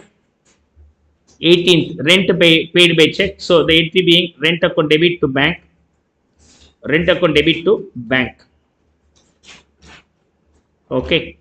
This value being 5,000. This value being 5,000. And 20th, sale of goods on credit to Mrs. Mohit Brothers. Credit transaction. So party's name should be there. And sales should be credited and Mohit Brothers should be debited. So on 20, the entry being Mrs. Mohit Brothers. Mohit Brothers. The value being 10. To sales, value being 10. Value being 10. And on 22nd, cash account debit to sales, right? 22nd, cash account debit to sales. Cash account debit to sales. The value being 30. 30 or 15? Okay. 15, right? So 15,000. Cash account debit to sale 15. And 25th, cash paid to Mrs. Gulmohar Fashion House. We have made the payment to Gulmohar. So Gulmohar account debit. Okay. Gulmohar account debit to cash. To cash. This value being 30,000. 28. Received a check from Mrs. Mohit Brothers. So we have received the check 28. Bank account debit. So we receive the money. So bank account debit to Mohit Brothers. To Mohit Brothers. The value being 10,000. The value being 10,000. Apart from that, 30th one being salary paid. 30th one being salary paid. So salary account debit to cash. Salary account debit to cash. This value being 6,000. 6,000. Journal entry posted, but the next question is you have to post that too. This is called journalizing or preparing the journal entry. Now from this I am going to post the items in the ledger. Ledger is nothing but grouping. Ledger is nothing but grouping. Okay, let's see here. How do I prepare the ledger? In the case of ledger, we have two sides, debit and credit. We have two sides, debit and credit. Right.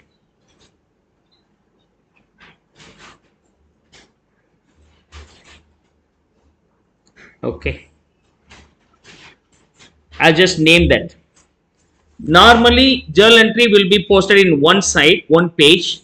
When it comes for the ledger, it may be posted in the both the side. This is ledger book. This is ledger book. Ledger book. The left hand side is named as debit and right hand side is named as credit.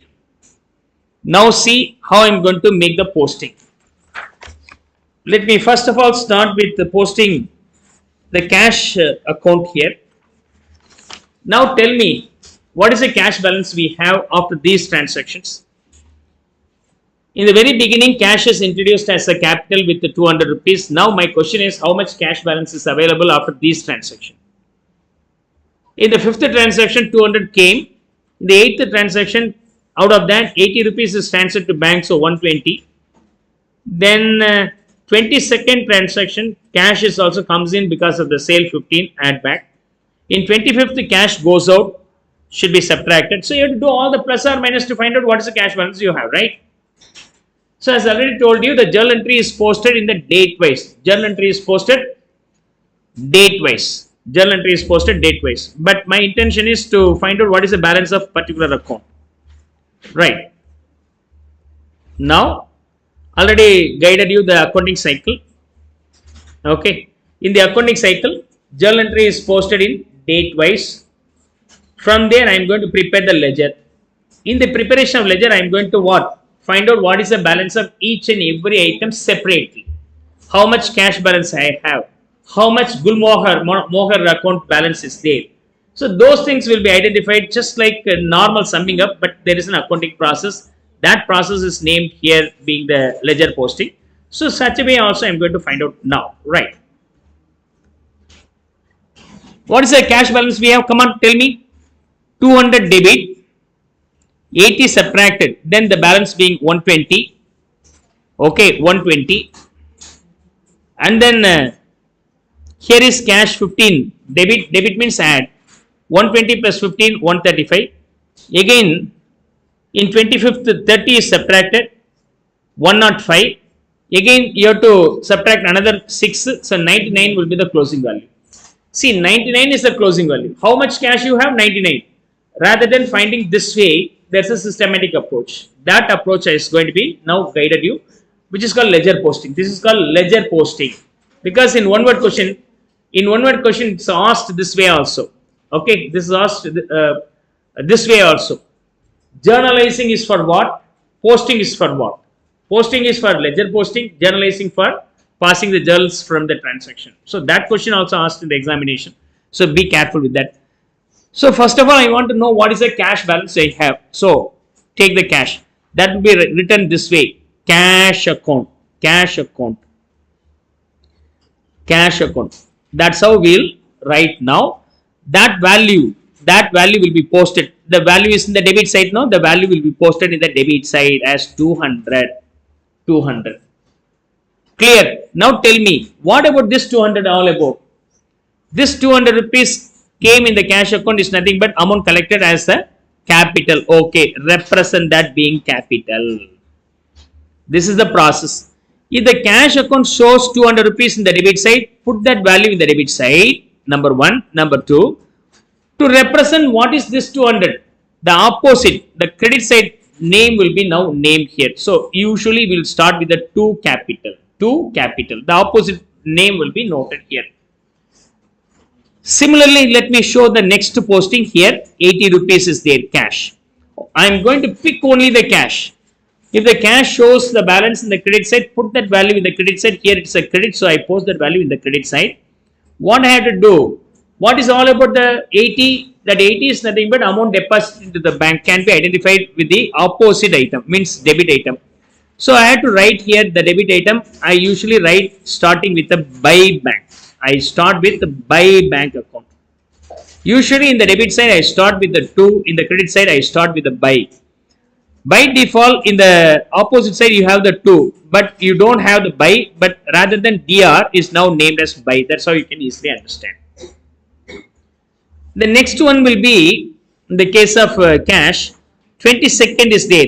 Okay, 15,000 rupees, which is in the debit side. If the value is in the debit side, put that value in the debit side. But what you have to do, you have to write the other item's name, sales. Because we are aware about that the 15 is the debit cash. Okay, what is all about? Why do we get that 15? That 15 is just because of the sales, cash sales. And then 23rd, okay, another 30 rupees is there in the credit side. I put that value in the credit side, 30. In the credit side, 30. Is that clear? Named as the opposite term, Gulmohar. Gulmohar. So, buy Gulmohar account. And then here is another 6 rupees for salary. Okay, the opposite term being salary, buy salary, buy salary. The value being 6 rupees. This way, identifying all the cash transactions, cash values, and posted in a small group is called ledger posting. Ledger posting. Now, I am going to do the tallying. I am going to tally this. How do I tally? Total this in the both the side. In the debit side, the total being 205. In the credit side, the total being 116. 116. The highest value should be posted in the both the sides. So 215, 215. The shortage in the credit side is 99, named as balance carried down, and rewrite here as balance brought down. Rewrite here as balance brought down. Now, cash account has 99 in debit side. It means you have cash rupees 99 in your account by the year end. So we have found out what is the cash balance we have after so much of receipts and payment. That is called ledger posting. While tallying, the highest value of debit and credit should be identified and post that in the both the sides. The shortage value will be named as balance carried on. Whatever the shortage value you identified as a balance carried on should be posted the opposite side as a balance brought down. Now, how do I represent? This is a cash account. This cash account has a balance of 99. What type of balance is that? Debit balance. The balance brought down is in the debit side, means that account shows debit balance. If the balance brought down is in the credit side, that account is credit balance. That's how you can now identify. Cash is identified. Similarly, you have to try to identify the balances of other account also. Now let me go for the capital. I am going to open the new account, capital account. So capital. And in capital account, the value is 200 in the credit side. I put that value 200 in the credit side. Named as opposite account name, cash account, right? The opposite will be cash. So buy cash, buy cash. We don't have any other transaction for the capital, so you can leave it as it is. By tallying also, you will get the same 200 rupees in the credit balance. If it has only one adjustment, only one value, no need to worry about that. You just leave it as it is. Now, let's move on to the bank account. Bank account. So I have to open the bank account here. Okay, bank account. In bank account, the value is 80 in the debit side. I put the value 80 in the debit side. The term used here will be the opposite one, to cash. To cash. To cash 80. Do I have any other bank account? Of course, in 12th we have one more transaction 20, and it is in the credit side. Put the value in the credit side 20. I have to name the opposite term. The opposite account is machine. So buy machine will be the word I am using here. Buy machine. Default buy. Whatever the debit value means debit term is now replaced with buy. That's all. Buy machines 20. And 18th also we have paid rent. In the credit side we have to put the 5 rupees. The opposite term being buy rent will be posted here. And then yeah, of course, that's all.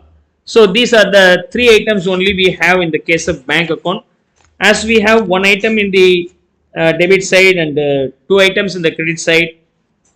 This machine is 30 rupees, I think so. Machine is 20 or 30.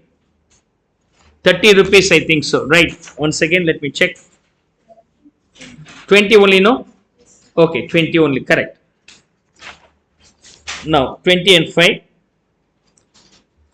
Here is one more bank. The 28th. 2 Mohit. 2 Mohit. I have to introduce that one also. 10. So, that's all. Now, I am going to close this and tally this. So, on tallying, the highest value should be posted both the side. Debit side has a balance of 80 plus 10, 90. Credit side I have a balance of 20 plus 5, 25. The highest value being 90 should be posted on the both the side. The shortage value being, how much is that? Shortage value, 70, 65, am I right? That 65 is named as balance carried on.